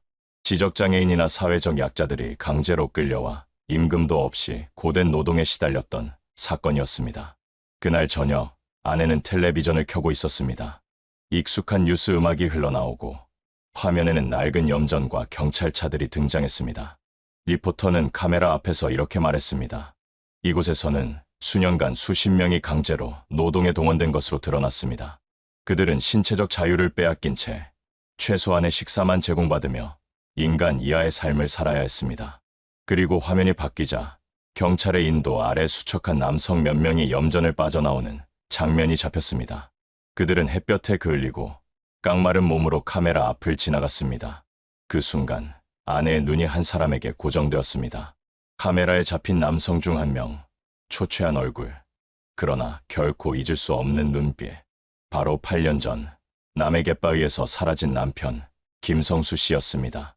아내는 손에서 리모컨을 떨어뜨렸습니다. 온몸이 떨렸고 눈물이 왈칵 쏟아졌습니다. 그이가 살아있어. 8년 동안 단 한 번도 들어오지 않았던 남편의 소식이 TV 화면 속에서 갑작스럽게 되살아난 것입니다. 다음 날 아내는 곧장 경찰에 연락했습니다. 그리고 확인은 신속히 이루어졌습니다. 서해안 염전에서 구조된 남성 중 한 명이 분명히 김성수 씨라는 사실이 밝혀졌습니다. 경찰 관계자는 충격을 감추지 못했습니다. 우리는 그가 남해에서 실족했다고 생각했습니다. 그런데 그는 살아 있었고 전혀 다른 지역에서 감금되어 있었습니다. 8년 만의 생존 소식은 지역 사회에도 큰 파장을 일으켰습니다. 사람들은 놀라움과 분노, 그리고 안도감을 동시에 느꼈습니다. 한편으로는 도대체 어떻게 남의 갯바위에서 사라진 그가 서해안의 염전까지 가게 되었는가라는 새로운 의문이 생겼습니다. 아내는 남편이 돌아온다는 사실의 기쁨보다 두려움이 먼저 밀려왔다고 했습니다. 그가 살아있다는 게 믿기지 않았습니다. 하지만 동시에 그동안 어떤 일을 겪었을지 두려웠습니다. 8년이라는 세월이 그를 어떻게 만들었을까, 그 생각에 가슴이 미어졌습니다. 전날 저녁 TV 화면 속에서 본 남편의 얼굴은 아내의 마음을 송두리째 흔들어 놓았습니다. 8년 동안 단 한 번도 소식을 듣지 못했던 사람, 바다에 빠져 이미 세상에 없을지도 모른다고 절망했던 사람, 그 얼굴이 살아서 화면에 나타난 것입니다. 그러나 아내는 밤새 잠을 이루지 못했습니다. 혹시 내가 잘못 본 건 아닐까? 닮은 사람인데 내가 착각한 건 아닐까? 8년이라는 시간은 너무 길었고 눈물이 앞을 가려 확신이 흔들렸습니다. 아이들도 마찬가지였습니다. 엄마, 진짜 아빠 맞아. 혹시 다른 사람이면 어떡해? 그 질문은 오히려 가족을 더 불안하게 만들었습니다. 다음 날 아침, 경찰이 집을 찾았습니다. 그들은 조심스럽게 말을 꺼냈습니다. 어제 뉴스 보셨지요? 구조된 피해자 명단에 아마도 남편분이 계신 것 같습니다. 아내는 눈물이 차올라 고개만 끄덕였습니다. 확신과 두려움이 동시에 밀려왔습니다. 경찰서로 불려간 아내와 아이들 앞에는 몇 장의 사진이 놓였습니다. 구조된 피해자들을 촬영한 자료였습니다. 그 중 한 장, 낡은 옷을 걸치고 야위어 있는 한 남성의 얼굴이 있었습니다. 피부는 햇볕에 타 검게 그을려 있었고 뺨은 움푹 꺼져 있었습니다. 하지만 고개를 살짝 숙이는 습관, 눈매의 각도, 손가락의 형태까지 아내는 단번에 알아보았습니다. 맞아요. 제 남편이에요. 성수 씨가 분명해요. 순간 울음이 터졌습니다. 아이들은 사진을 붙잡고 아빠야를 외치며 울부짖었습니다. 경찰도 더 이상 의심할 여지가 없었습니다. 확인되었습니다. 현재 피해자 보호 병원에 계십니다. 아내는 주저앉아 눈물을 닦을 겨를도 없었습니다. 살아있다는 사실만으로도 감사했지만 동시에 걱정이 밀려왔습니다. 그가 겪었을 지난 세월이 얼마나 잔혹했을지 이제는 직면해야 했습니다. 며칠 뒤 병원에서의 재회가 허락되었습니다. 가족은 병실 앞에서 숨을 고르며 서 있었습니다. 문 앞에 다다르자 아내의 다리는 떨려 더는 움직이지 않았습니다. 아이들이 엄마의 손을 잡았지만 그들 역시 얼굴이 굳어 있었습니다. 들어가셔도 됩니다. 경찰 관계자가 문을 열어주었습니다. 침대 위에 앉아있던 한 남자가 고개를 들었습니다. 머리는 헝클어져 있었고 몸은 뼈만 남은 듯 마르고 작아져 있었습니다. 그러나 눈빛은 변함없었습니다. 그 눈빛 하나가 모든 세월을 증명했습니다. 아내는 울부짖으며 달려갔습니다. 여보, 여보. 김성수 씨는 입술을 떨며 힘겹게 단어 하나를 내뱉었습니다. 여보. 그 한마디에 아내는 무너졌습니다. 아이들도 아버지를 끌어안고 목 놓아 울었습니다. 큰아들은 성장한 자신의 모습을 보여주며 흐느꼈고 막내는 아빠, 나 여기 있어 하고 외쳤습니다. 남편의 손등은 굳은 살로 뒤덮여 있었고 팔에는 오래된 상처 자국들이 남아 있었습니다. 아내는 그 흔적을 보고 차마 말을 잇지 못했습니다. 남편은 떨리는 손으로 가족을 감싸 안았습니다.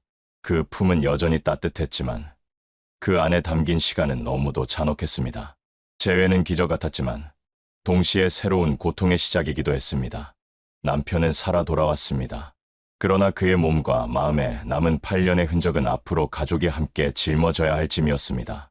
그리고 이제 김성수 씨는 침묵을 깨고 조금씩 입을 열기 시작했습니다. 그가 어디서 어떻게 살아왔는지, 갯바위에서 사라진 순간 이후의 시간들을, 그 이야기는 곧 사람들을 다시 한번 충격으로 몰아넣게 됩니다. 병원에서 안정을 되찾은 뒤 김성수 씨는 조심스럽게 8년의 공백을 이야기하기 시작했습니다. 그의 기억은 몇 군데가 흐릿했지만 큰 줄기는 분명했습니다. 사건 당일 정오 무렵 갯바위에서 낚싯줄을 정리하던 김 씨에게 낯선 남자가 다가왔습니다. 배터리 좀 빌립시다. 차가 시동이 안 걸려요. 그는 바위 뒤편 주차된 소형 화물차를 가리켰습니다. 낚시꾼들 사이에서 종종 있는 부탁이었습니다. 김 씨가 미끼통 뚜껑을 덮고 일어선 순간 등 뒤에서 무언가가 빠르게 스쳤습니다. 강한 타격감 이후의 기억은 전멸처럼 끊겼습니다. 정신을 차렸을 때 트럭 짐칸이었습니다. 천막이 덮여 있었고 손은 비닐끈으로 묶여 있었습니다. 차는 한동안 국도를 달렸고 중간중간 정차할 때마다 낯선 남자들의 목소리가 들렸습니다. 그는 어디로 가는지 알 수 없었습니다. 해가 기울 무렵 소금 냄새가 강하게 스며드는 바닷바람이 들어왔습니다. 그가 도착한 곳은 서해안의 외딴 염전이었습니다. 처음 며칠은 몸이 회복되면 보내주겠다는 말이 이어졌습니다. 하지만 그 약속은 곧 일당을 갚아야 한다는 말로 바뀌었습니다. 치료비, 밥값, 데려오는 데 든 기름값까지 다 내 빚이다. 그때부터 김 씨는 이름 대신 숫자로 불렸습니다. 휴대전화는 없었고 외부 연락수단도 차단됐습니다. 소리 지르면 바다로 던져버린다. 염전 주인의 말이 규칙이 되었습니다. 일과는 새벽 4시에 시작했습니다. 소금반 물기를 열고 햇볕 아래에서 굳어가는 소금을 긁어 모았습니다. 여름엔 타는 햇빛, 겨울엔 살을 내는 바람이 져 손바닥은 며칠 만에 갈라졌고 발 뒤꿈치는 굳은 살이 겹겹이 언덕처럼 솟았습니다. 밥은 정해진 시간에만 배급됐고 배급 창구를 벗어나면 욕설이 날아왔습니다. 병이 나도 약은 없었습니다. 일하면 낫는다가 답이었습니다. 도망을 시도한 사람도 있었습니다. 한 명이 새벽 어둠을 틈타 밖으로 나갔다가 하루 만에 다시 끌려왔습니다. 섬과 육지를 잇는 배가 뜨는 시간, 외지인의 발걸음을 불어볼 계절, 그 모든 정보를 그들은 알 수 없었습니다. 도망은 실패를 예고하는 일이 되었고 실패는 곧 본보기가 되었습니다. 그날 이후 누구도 함부로 밖을 보지 않았습니다. 시간은 모래처럼 흘렀습니다. 일요일은 없었습니다. 태풍이 오는 날에도 비가 오면 비를 맞고 바람이 불면 바람을 버티며 살았습니다. 염전 주인은 가끔 장부를 펼쳐 보였습니다. 이번 달 내 일당은 밥값과 숙소비로 상쇄. 장부의 숫자는 늘 0으로 돌아갔습니다. 김 씨는 그 장부가 자신을 묶는 쇠사슬이라는 걸 늦게 깨달았습니다. 밤이면 막사에 눕습니다. 철제 침대와 얇은 매트. 잠들기 전마다 떠오르는 것은 가족의 얼굴이었습니다. 아내와 아이들에게 연락할 방법은 없었습니다. 살아있다는 말 한마디가 그렇게 어려운 세월이었습니다. 계절이 4번 바뀌고 또 4번 바뀌었습니다. 동료들도 바뀌었습니다. 누군가는 들어오고 누군가는 사라졌습니다. 어떤 이들은 외지 사투리를 썼고 어떤 이들은 이름 대신 별명으로 불렸습니다. 공통점은 여기서 벗어날 길을 모른다였습니다. 전환점은 작은 습관에서 시작됐습니다. 염전 주변을 오가는 택배 트럭. 기사와 주인의 말다툼이 있던 날, 김 씨는 멀리서 번호판 숫자 2자리를 기억했습니다. 13. 그는 스스로에게 되뇌었습니다. 어딘가에 내가 여기 있었다는 흔적을 남기자. 그날 밤, 그는 막사 벽면 안쪽 합판에 작게 글자를 새겼습니다. 성수, 살아있음. 새겨진 흔적은 누구에게도 보이지 않았지만 그에게는 버틸 수 있는 이유가 되었습니다. 또 한 번의 계절이 지나고 외부 세계는 조금씩 달라지고 있었습니다. 어느 여름, 낯선 사람들이 염전 주변을 기웃거렸습니다. 사진을 찍는 이들, 메모를 하는 이들, 누군가가 어디엔가 신고한 것이 분명했습니다. 그날 이후로 주인의 눈빛이 예민해졌고 막사 출입은 더 엄격해졌습니다. 하지만 그 엄격함이야말로 외부의 눈길이 닿고 있다는 신호였습니다. 마침내 그날이 왔습니다. 경찰차가 비포장도로를 따라 염전으로 들어왔습니다. 정지, 신분증 확인하겠습니다. 주인은 허둥지둥 장부를 숨겼고 누군가는 막사 문을 안쪽에서 잠갔습니다. 경찰은 쇠창살과 자물쇠를 하나씩 열어젖혔습니다. 김 씨는 빛이 쏟아지는 문턱에서 잠시 눈을 감았습니다. 몸이 먼저 떨렸고 다리가 풀렸습니다. 문 앞에 선 경찰이 손을 내밀었습니다. 괜찮습니다. 이제 나가셔도 됩니다. 해방의 감각은 환호가 아니라 조용한 침묵에 가까웠습니다. 그는 바닷바람을 들이마시며 오랫동안 서 있었습니다. 소금 냄새가 똑같았지만 공기 맛이 달랐습니다. 그동안의 세월이 그 한숨 속에서 조금씩 빠져나갔습니다. 식별과 보호 절차가 이어졌습니다. 경찰은 이름을 물었고 그는 작게 대답했습니다. 김성수. 그 순간 그의 8년은 미상에서 인간으로 돌아왔습니다. 그날 밤 임시 보호소의 침대에 누워 김 씨는 처음으로 시계를 오래 바라봤습니다. 시간이 다시 의미를 갖기 시작했습니다. 일정표, 점심시간, 면담시간, 다 정해진 시간들이었지만 이번에는 누군가의 명령이 아니라 자신의 의지로 맞이하는 시간이었습니다. 그리고 며칠 뒤 그는 알게 됩니다. 가족분이 연락하셨습니다. 경찰관의 한마디에 심장이 빠르게 뛰었습니다. 그가 가장 듣고 싶던 말, 8년 동안 한 번도 입 밖으로 꺼내지 못했던 이름을 스스로 되뇌었습니다. 아내, 아이들. 그러나 기쁨과 함께 두려움도 몰려왔습니다. 그는 달라졌습니다. 몸도, 마음도, 시간의 감각도.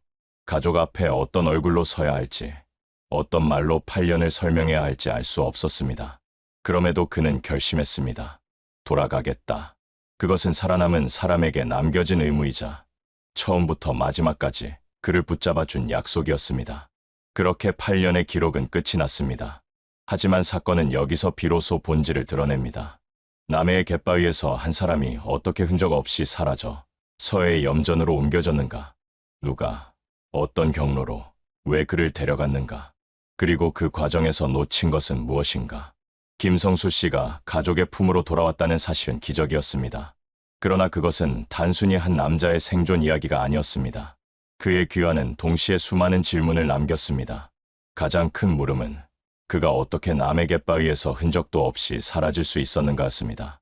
그날 그는 신발을 가지런히 벗어둔 채 낚싯대와 도시락을 그대로 둔 채 자취를 감췄습니다.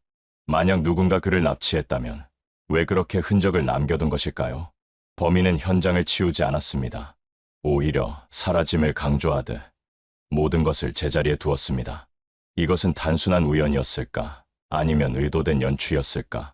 두 번째 질문은 어째서 8년 동안 아무도 그의 흔적을 찾지 못했는가입니다. 갯바위 사건 직후 경찰과 해경은 수주간 수색을 벌였습니다. 전국 단위의 실종 신고망이 작동했지만 김성수 씨는 끝내 발견되지 않았습니다. 그는 납치된 직후 곧장 외딴 섬으로 이동했고 외부와 철저히 차단된 염전 안에 갇혀 있었습니다. 그러나 그렇다 해도 수년 동안 단 한 번도 단서가 나오지 않았다는 점은 여전히 이해하기 어려운 부분입니다. 세 번째는 이 사건이 구조적으로 가능했던 이유입니다. 그는 개인적으로 납치된 것이 아니라 염전이라는 착취의 구조 안에 던져졌습니다. 빚을 갚아야 한다는 허구의 논리, 외부와 차단된 환경, 지역사회의 묵인, 이 모든 조건이 결합했기에 한 사람의 인생이 8년 동안 갇혀 있을 수 있었습니다. 가족에게 남편의 귀환은 끝없는 기쁨이자 새로운 시작이었습니다. 아내는 병원에서 남편을 붙잡고 말했습니다. 당신 살아 돌아와줘서 고마워요. 이제는 2번 다시 놓지 않을 거예요. 아이들도 차례로 아버지를 끌어안았습니다. 그 순간 그들의 시간은 다시 움직이기 시작했습니다. 그러나 동시에 그들은 달라진 현실과 마주해야 했습니다. 아버지는 여전히 살아 있었지만 그의 몸과 마음은 깊은 상처로 얼룩져 있었습니다. 그 상처는 하루아침에 지워지지 않았습니다. 김성수 씨 사건은 단순히 한 사람의 실종과 귀환으로 끝나지 않습니다. 그것은 사라짐의 메커니즘에 대한 질문을 던집니다. 사람은 어떻게 흔적도 없이 사라질 수 있는가? 그 사라짐은 사회가 보지 못한 틈에서 어떻게 구조화되는가? 그리고 우리는 그런 사라짐을 막기 위해 무엇을 해야 하는가? 남해의 갯바위에서 시작된 사건은 서해의 염전에서 끝이 났습니다. 그러나 사실 그것은 끝이 아니라 또 다른 시작이었습니다. 사라짐을 설명하는 것, 그리고 다시는 같은 일이 반복되지 않도록 하는 것, 그것이 남겨진 자들의 과제입니다. 김성수 씨는 이후 오랫동안 치료와 회복의 시간을 가졌습니다. 가족과 함께 다시 일상을 살아가려 노력했지만 8년의 공백은 쉽사리 메워지지 않았습니다. 그러나 그는 말했습니다. 나는 다시 가족 곁에 서고 싶습니다. 그것이 내 마지막 희망이었으니까요. 그의 목소리는 떨렸지만 확고했습니다. 실종과 납치, 감금이라는 비극을 견뎌낸 끝에 남은 것은 결국 가족이었습니다. 이 사건은 오늘날에도 여전히 많은 질문을 남깁니다. 그의 사라짐을 둘러싼 미스터리는 완전히 풀리지 않았습니다. 그러나 분명한 것은 그는 사라지지 않았다는 사실입니다. 그는 살아 돌아왔고 그의 증언은 세상에 남아 또 다른 사라짐을 막기 위한 증거가 되었습니다.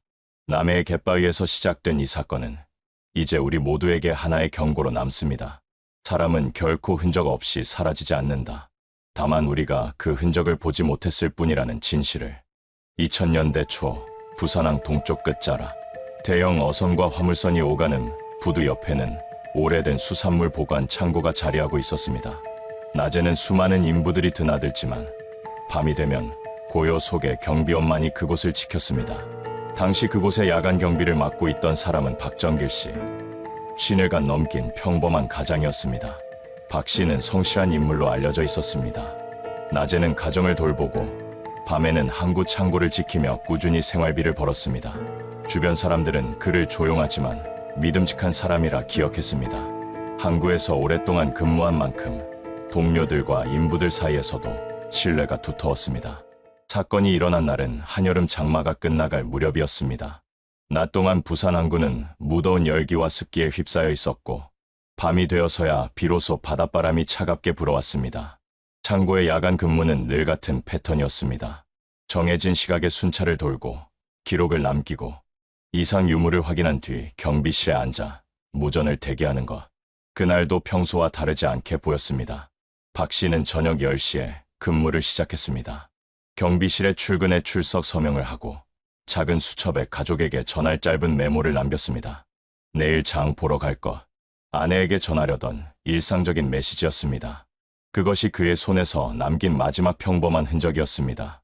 자정이 지나자 창고는 깊은 어둠에 잠겼습니다. 항구 불빛만이 희미하게 창고 외벽을 비추고 있었고 박 씨는 손전등을 들고 순찰을 나섰습니다. 순찰 경로는 단순했습니다. 1층 입구에서 시작해 창고 복도를 따라 이동하고 냉동 창고와 보관 구역을 점검한 뒤 다시 경비실로 돌아오는 것입니다. 그날도 그는 정해진 순찰 동선을 그대로 따라갔습니다. 새벽 2시가 가까워질 무렵 동료 경비원과의 무전 교신이 짧게 오갔습니다. 창고 쪽에서 이상한 소리가 난다. 확인해보고 다시 연락하겠다. 담담한 목소리였지만 어딘가 불편한 기색이 묻어 있었습니다. 그것이 박 씨의 마지막 음성이었습니다. 그 후 박 씨와의 무전은 다시 이어지지 않았습니다. 순찰을 마치고 돌아올 시각이 훨씬 지났는데도 경비실은 텅 빈 채로 남아 있었습니다.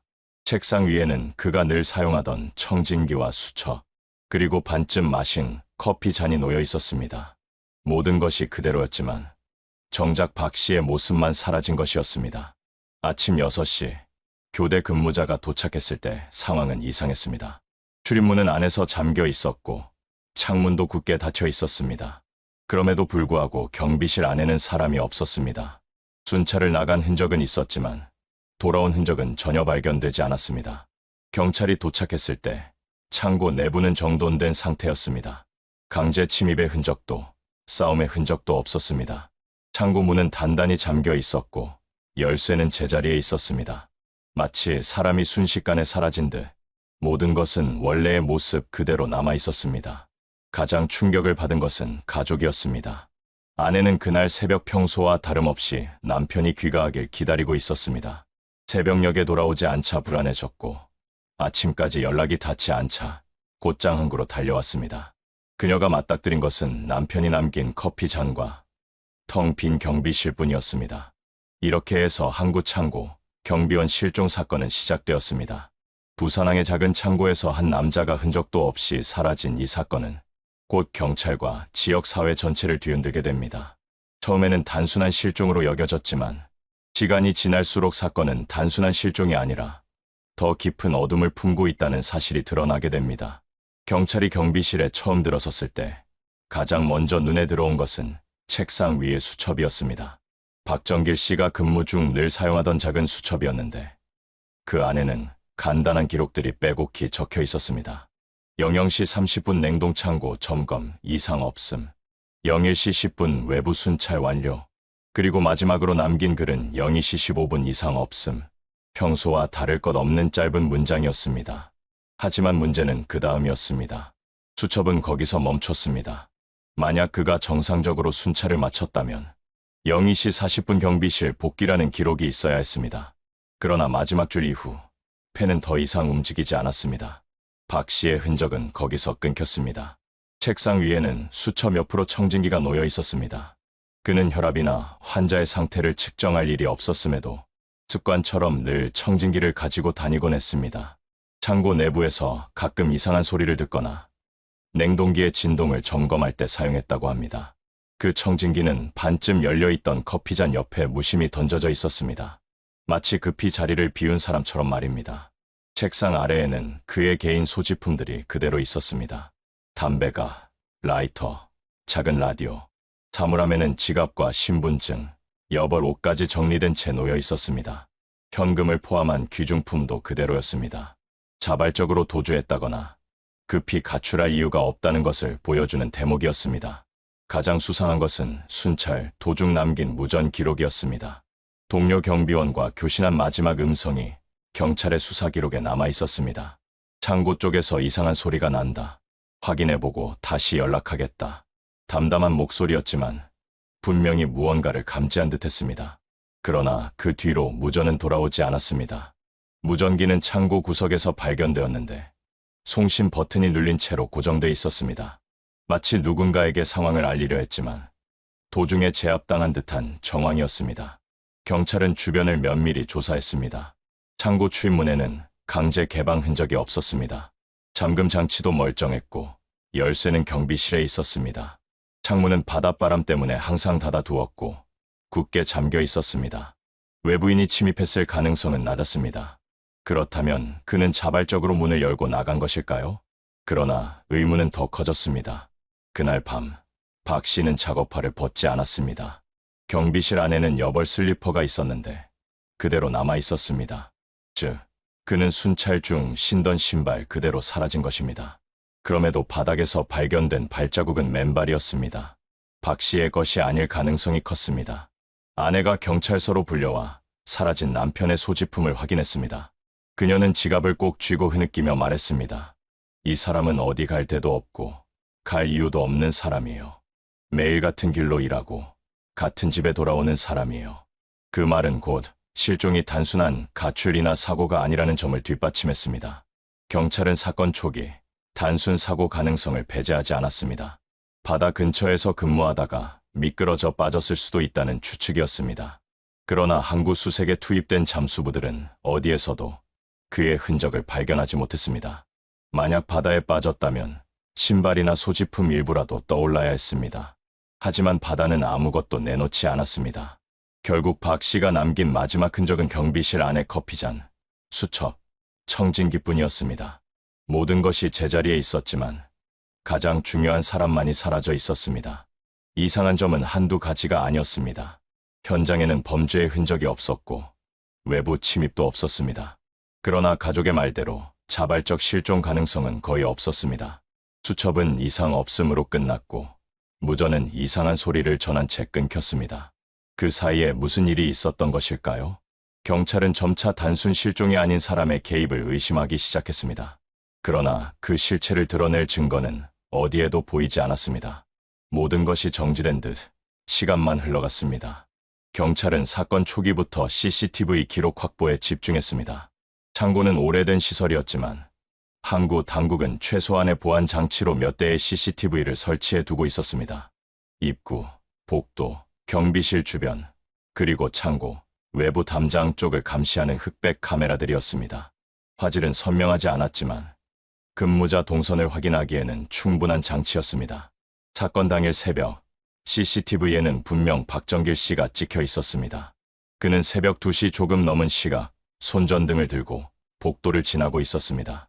늘 하던 순찰 코스대로 움직였고 천천히 보관구역을 확인하는 모습이 선명하게 부착되었습니다. 카메라는 그가 복도 끝으로 사라질 때까지 그 모습을 담고 있었습니다. 문제는 바로 그 다음이었습니다. 영상 기록은 그 시점에서 갑자기 끊기듯 바뀌었습니다. 정확히 새벽 2시 18분, 화면이 순간적으로 흔들린 뒤 정적만 남았습니다. 모니터에는 텅 빈 복도가 찍혀 있었고 박 씨의 모습은 더 이상 보이지 않았습니다. 경찰은 처음엔 단순한 장비 오류로 생각했습니다. 낡은 CCTV라 전선 접촉 불량이 생기거나 녹화가 중단될 수도 있었습니다. 그러나 문제는 다른 카메라에서도 나타났습니다. 동시에 작동 중이던 입구 카메라와 외부 담장 카메라도 같은 시간대에 기록 공백을 남기고 있었던 것입니다.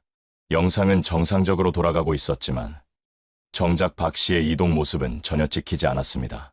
더 수상한 점은 비상구 카메라였습니다. 만약 박 씨가 복도 끝에서 비상구 쪽으로 향했다면 카메라에 찍혔어야 했습니다. 하지만 영상에는 아무도 지나가지 않았습니다. 경찰은 기록을 몇 번이고 되돌려 확인했지만 결과는 같았습니다. 박 씨가 복도를 지나간 장면까지는 남아있지만 그 뒤로는 증발하듯 흔적이 끊겼습니다.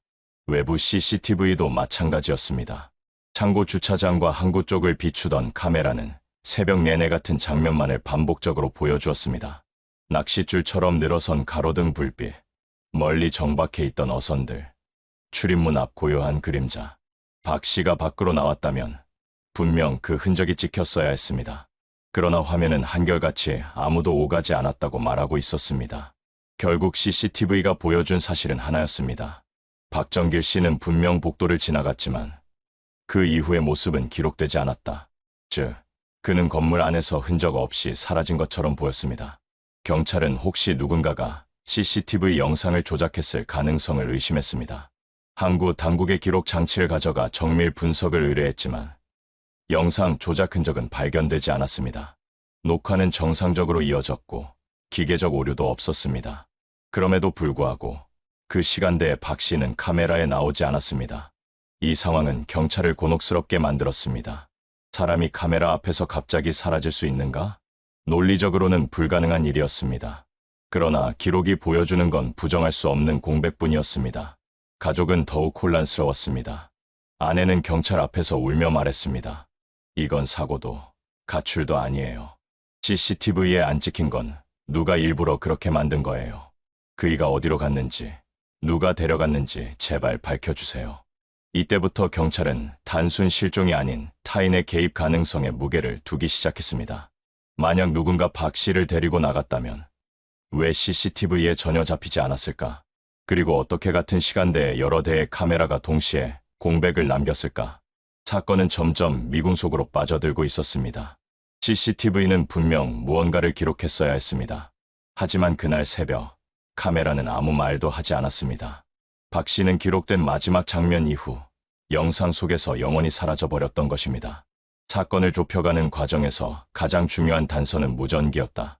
항구 창고에서 야간 경비원들에게 무전기는 단순한 통신 도구가 아니라 동료와 연결되는 유일한 끈이었다. 사라진 그날 새벽에도 박정길 씨는 무전을 통해 동료와 짧은 교신을 주고받고 있었다. 창고 쪽에서 이상한 소리가 난다. 확인해보고 다시 연락하겠다. 이 말이 그의 마지막 음성이었다. 차분한 어조였지만 말끝에는 미묘한 긴장감이 스며 있었다. 그러나 그 뒤로는 어떤 응답도 돌아오지 않았다. 며칠 뒤 수색 과정에서 무전기는 창고 구석에서 발견됐다. 송신 버튼이 눌린 채로 고정돼 있었고 배터리는 이미 방전된 상태였다. 마치 누군가에게 상황을 알리려다 도중에 방해를 받았거나 급히 전하려 했던 흔적 같았다. 무전기를 정밀 분석한 결과 송신 버튼이 눌린 직후 약 20초 동안 희미한 소리가 함께 기록돼 있었다. 그 소리는 단순한 잡음이 아니라 물결이 부딪히는 듯한 출렁임, 그리고 금속이 울리는 소리였다. 창고 옆이 바로 항구 물가였음을 감안하면 그는 그 시각 분명 물가 쪽으로 이동했을 가능성이 높았다. 새벽이 지나고 해가 밝아올 때까지 박정길 씨는 집으로 돌아오지 않았다. 늘 정해진 시각에 귀가하던 남편이 보이지 않자 아내는 불길한 예감을 떨칠 수 없었다. 처음엔 교대 시간이 늦어진 줄 알았다. 하지만 아침까지 연락이 닿지 않자 그는 곧장 불안에 휩싸였다. 아내는 전화를 수십 번 걸어봤지만 신호음만 이어졌다. 무전기로 연결을 시도했지만 응답은 없었다. 아이들은 곁에서 아빠 언제 와? 라며 물었지만 대답할 수 없었다. 불안에 떠는 아내는 결국 어린 자녀를 이웃집에 맡기고 항구로 향했다. 창고 앞에 도착했을 때 경비실은 텅 비어 있었다. 남편이 늘 앉던 의자에는 아무도 없었고 문틈으로 보이는 책상 위에는 식어버린 커피잔이 놓여 있었다. 아내는 문을 두드리며 이름을 불렀지만 안에서는 아무런 기척도 들리지 않았다. 순간 다리가 풀려 그 자리에 주저앉았다. 그리고 떨리는 손으로 항구 관리소를 찾아가 도움을 청했다. 관리소 직원이 상황을 확인한 뒤 곧장 경찰에 신고했다. 이후 오전 9시 무렵 경찰이 현장에 도착했다. 경찰은 일단 창고 주변을 봉쇄하고 경비실을 확인했다. 문은 안쪽에서 잠겨 있었고 창문도 굳게 닫혀 있었다. 강제 침입 흔적은 어디에도 없었다. 책상 위와 사물함 속의 물건들은 모두 제자리에 있었지만 정작 사람만이 사라져 있었다. 경찰은 처음에는 단순 사고 가능성을 염두에 두었다. 항구는 늘 바닷물에 젖어 있었고 새벽에는 미끄럽기까지 했다. 혹시 순찰 도중발을 헛디뎌 바다로 떨어진 건 아닌지 의심했다. 하지만 수색에 투입된 잠수부들은 아무것도 발견하지 못했다. 실족이라면 신발이나 옷까지라도 떠올라야 했지만 바다는 침묵만을 지켰다. 아내는 경찰 앞에서 격하게 항의했다. 그럴 사람이 아니에요. 집 밖에 갈 데도 없고 가족 두고 사라질 이유도 없는 사람이에요. 경찰은 혹시 가출이나 자발적 실종일 가능성도 배제할 수 없다고 답했지만 그 말은 아내의 분노를 더욱 키웠다. 그녀는 눈물을 흘리며 말했다. 이건 실족도 아니고 가출도 아니에요. 무슨 일이 있었던 거예요. 시간이 흐르면서 경찰도 단순 실종 이상의 가능성을 고려하기 시작했다. 순찰 도중 남긴 마지막 무전, CCTV의 공백, 그리고 아무 흔적도 남기지 않고 사라진 정황은 분명히 누군가의 개입을 암시하고 있었다. 경찰은 사고 수색에서 방향을 틀어 본격적인 수사로 나아가기 시작했다. 이제 이 사건은 단순한 가족의 기다림을 넘어 부산 항구 전체를 뒤흔드는 미스터리로 번지고 있었다. 동료 경비원은 당시 상황을 이렇게 설명했다. 평소랑 다를 것 없었습니다. 박 씨가 무전으로 소리가 난다고 했고 저는 그냥 조심하라고 했죠. 그 뒤로 아무 소식이 없어서 아마 졸고 있겠거니 생각했습니다. 그러나 경찰은 그의 태도가 수상하다고 보았다. 정상적인 절차라면 무전이 끊긴 즉시 확인하러 가야 했지만 그는 교대 시간이 올 때까지 단 한 번도 움직이지 않았다. 의도적인 방관일 가능성이 의심됐다. 아내는 남편이 남긴 마지막 음성을 들었을 때 오열했다. 그이는 늘 책임감이 강한 사람이에요. 무슨 소리가 난다고 하면 그냥 지나칠 리 없어요. 그게 마지막 말이 될 줄 알았다면 어떻게든 막았을 텐데. 그녀의 말처럼 그 무전은 단순한 업무 보고가 아니라 구조 요청에 가까운 마지막 신호였는지도 모른다. 무전기는 결국 이 사건을 단순 실종이 아닌 타인의 개입 가능성으로 이끌어가는 결정적인 단서가 되었다. 박정길 씨는 이상한 소리를 확인하겠다며 무전을 남긴 직후 세상에서 사라졌다. 그가 들었던 소리는 무엇이었을까? 그리고 송신 버튼이 눌린 채로 남겨진 20초의 소리는 마지막 구조 신호였던 것일까? 아니면 누군가의 흔적이었을까? 그날 새벽의 무전은 아직까지도 풀리지 않는 의문으로 남아있다. 창고 내부를 면밀히 살펴보던 경찰은 이상한 흔적 하나를 발견했다. 냉동 보관 구역 근처 바닥에 희미하게 남은 젖은 발자국이었다. 맨발의 흔적은 두세 걸음 이어져 있었고 경비실 쪽으로 향하다가 갑자기 사라졌다. 박정길 씨는 순찰 중 늘 작업화를 신고 있었다. 그의 신발 크기는 270mm였지만 발견된 발자국은 그보다 훨씬 작았다. 대략 240에서 250mm 사이로 추정됐다. 박 씨의 발 크기와 맞지 않았다는 점은 경찰을 혼란스럽게 만들었다. 경찰은 혹시 바닷물이 스며들어 형체가 왜곡된 건 아닌지 확인했지만 발자국의 형태는 명확했다. 발가락 윤곽까지 뚜렷이 남아 있었다.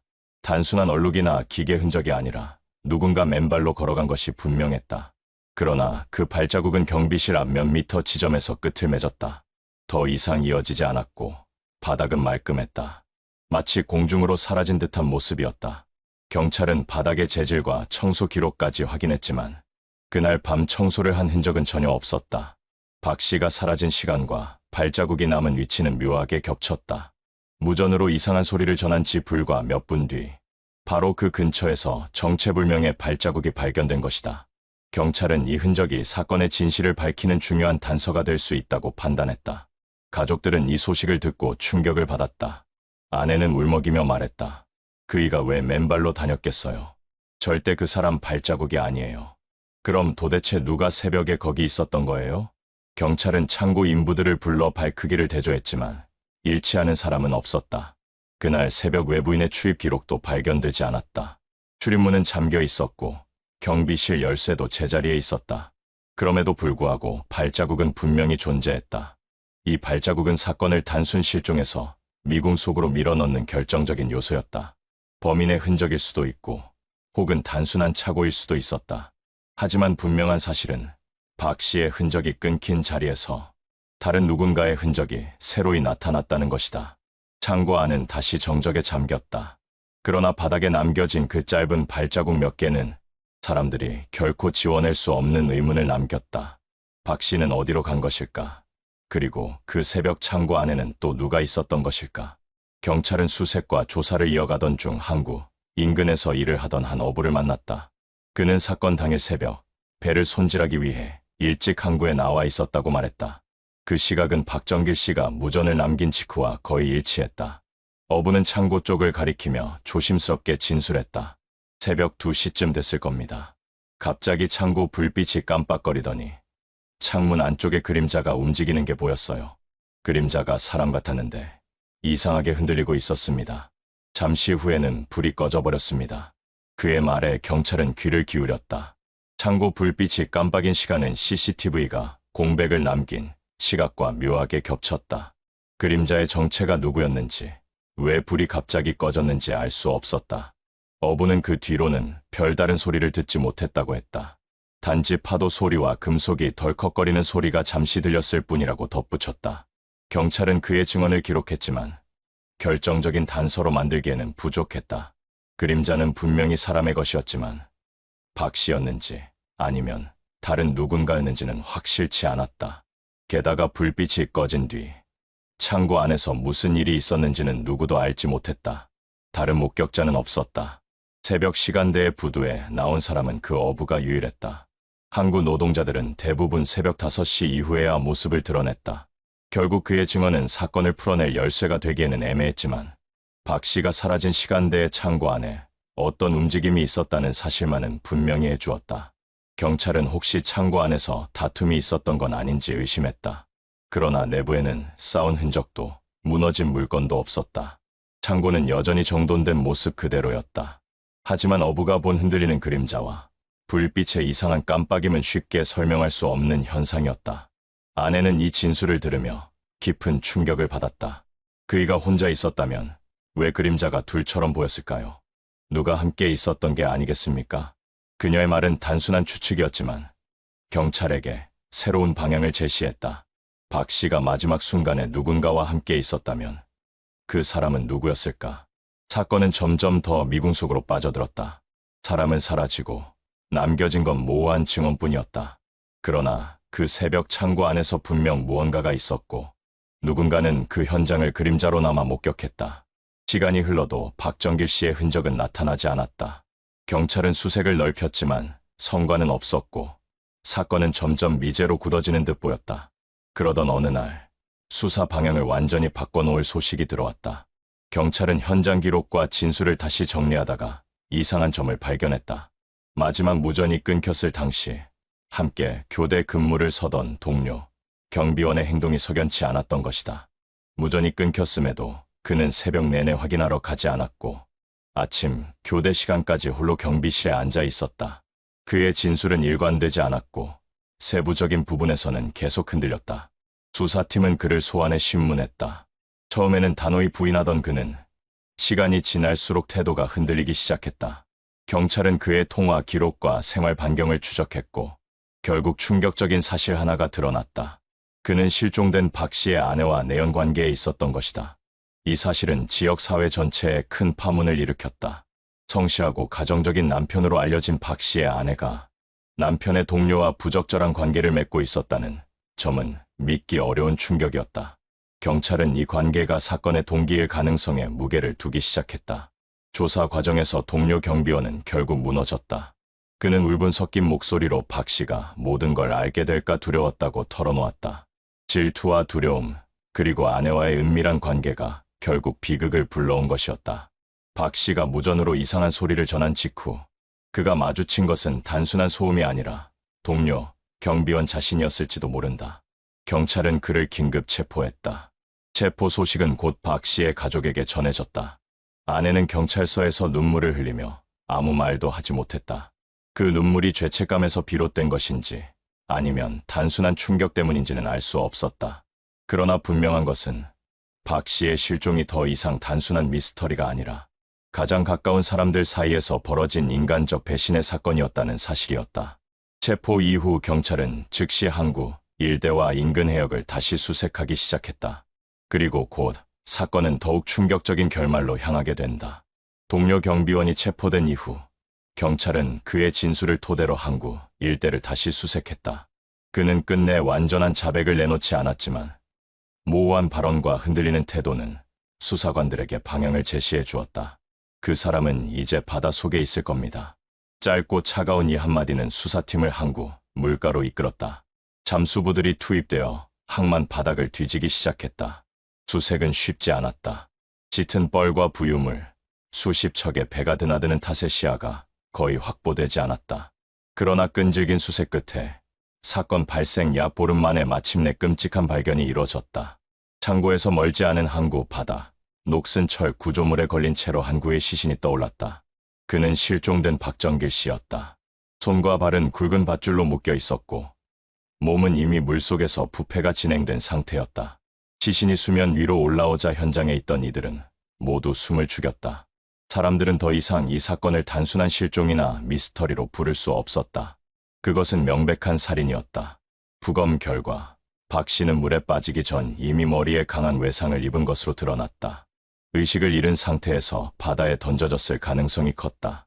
손발을 묶은 밧줄은 항구에서 쉽게 구할 수 있는 일반 어업용 로프로 확인됐다. 범행이 치밀하게 계획된 것이 아니라 충동적이면서도 현장에서 곧바로 실행된 범죄였음을 시사했다. 시신이 발견되자 아내는 경찰서에서 오열했다. 그녀는 경찰 앞에서 그럴 리가 없다. 이게 꿈이었으면 좋겠다며 주저앉았다. 그러나 남편의 신원을 확인하는 순간 눈물로 모든 것을 인정해야 했다. 그녀의 곁에서 동료 경비원은 고개를 숙이고 아무 말도 하지 않았다. 항구 사람들은 깊은 충격에 빠졌다. 늘 성실하고 조용하던 한 가장이 자신의 아내와 동료 사이의 관계로 인해 희생되었다는 사실은 누구도 믿기 어려웠다. 특히 박 씨가 마지막까지 무전을 통해 이상한 소리를 알렸다는 점은 그 순간 이미 범행이 시작되고 있었음을 보여주는 듯했다. 이제 경찰의 수사는 명확해졌다. 실종 사건은 살인 사건으로 전환되었고 체포된 동료, 경비원은 유력한 용의자가 되었다. 박 씨의 삶은 바닷속에서 비극적으로 끝났지만 그의 죽음은 결국 숨겨져 있던 인간관계를 드러내는 계기가 되었다. 사건은 마무리를 향해 달려가고 있었다. 그러나 여전히 남은 의문들이 있었다. 왜 박 씨는 무전으로 이상한 소리를 전했는가? 그리고 그 순간 그는 정확히 무엇을 보고 들었던 것일까? 바다는 시신을 내놓았지만 모든 답을 주지는 않았다. 박정길 씨의 시신이 바다에서 발견되면서 사건은 명백한 살인으로 결론지어졌다. 동료 경비원이 체포되고 그와 아내 사이의 내연 관계가 드러났을 때 많은 사람들은 사건의 전모가 모두 밝혀졌다고 생각했다. 그러나 시간이 지나도 몇 가지 의문은 여전히 풀리지 않은 채 남아있었다. 무엇보다도 마지막 무전이었다. 박 씨는 사라지기 직전 동료에게 창고 쪽에서 이상한 소리가 난다고 전했다. 그가 들은 그 소리는 무엇이었을까? 범인이 움직이는 소리를 감지했을 가능성이 컸지만 정확히 무엇을 목격했는지는 끝내 확인되지 않았다. 그가 남긴 짧은 한마디는 사건의 실체를 드러내는 단서이자 동시에 영원히 풀리지 않는 수수께끼가 되었다. 또 하나는 CCTV의 공백이었다. 복도 끝에서 박 씨가 사라진 순간 카메라는 그의 움직임을 더 이상 담아내지 못했다. 낡은 장비 탓이라고 설명할 수 있었지만 그 시간대에 동시에 여러 대의 카메라가 같은 오류를 보였다는 점은 쉽게 납득되지 않았다. 마치 누군가의 흔적을 지우려는 듯한 그 공백은 지금도 많은 사람들에게 섬뜩한 인상을 남긴다. 발견된 발자국 또한 의문을 키웠다. 박 씨의 신발과 맞지 않았던 그 맨발의 흔적은 누구의 것이었을까? 범인이 범행 도중 남긴 흔적일 수도 있었지만 경찰은 끝내 그 발자국의 주인을 특정하지 못했다. 바닥에 남은 몇 걸음의 자국은 사건을 설명하기보다는 오히려 더 많은 질문을 던졌다. 그리고 마지막으로 아내의 침묵이었다. 그녀는 경찰 조사에서 눈물을 흘리며 모든 혐의를 부인했지만 남편의 시신이 확인된 순간에도 결정적인 진술을 내놓지 않았다. 내연 관계가 사실로 드러난 뒤에도 그녀는 한마디의 해명조차 남기지 않았다. 그 침묵은 단순한 충격 때문이었을까? 아니면 말하지 못할 또 다른 진실이 있었던 것일까? 사건은 법적으로는 종결되었다. 범인은 체포되었고 살인이라는 결론도 내려졌다. 하지만 현장에 남은 수많은 단서들은 지금까지도 명확하게 설명되지 않는다.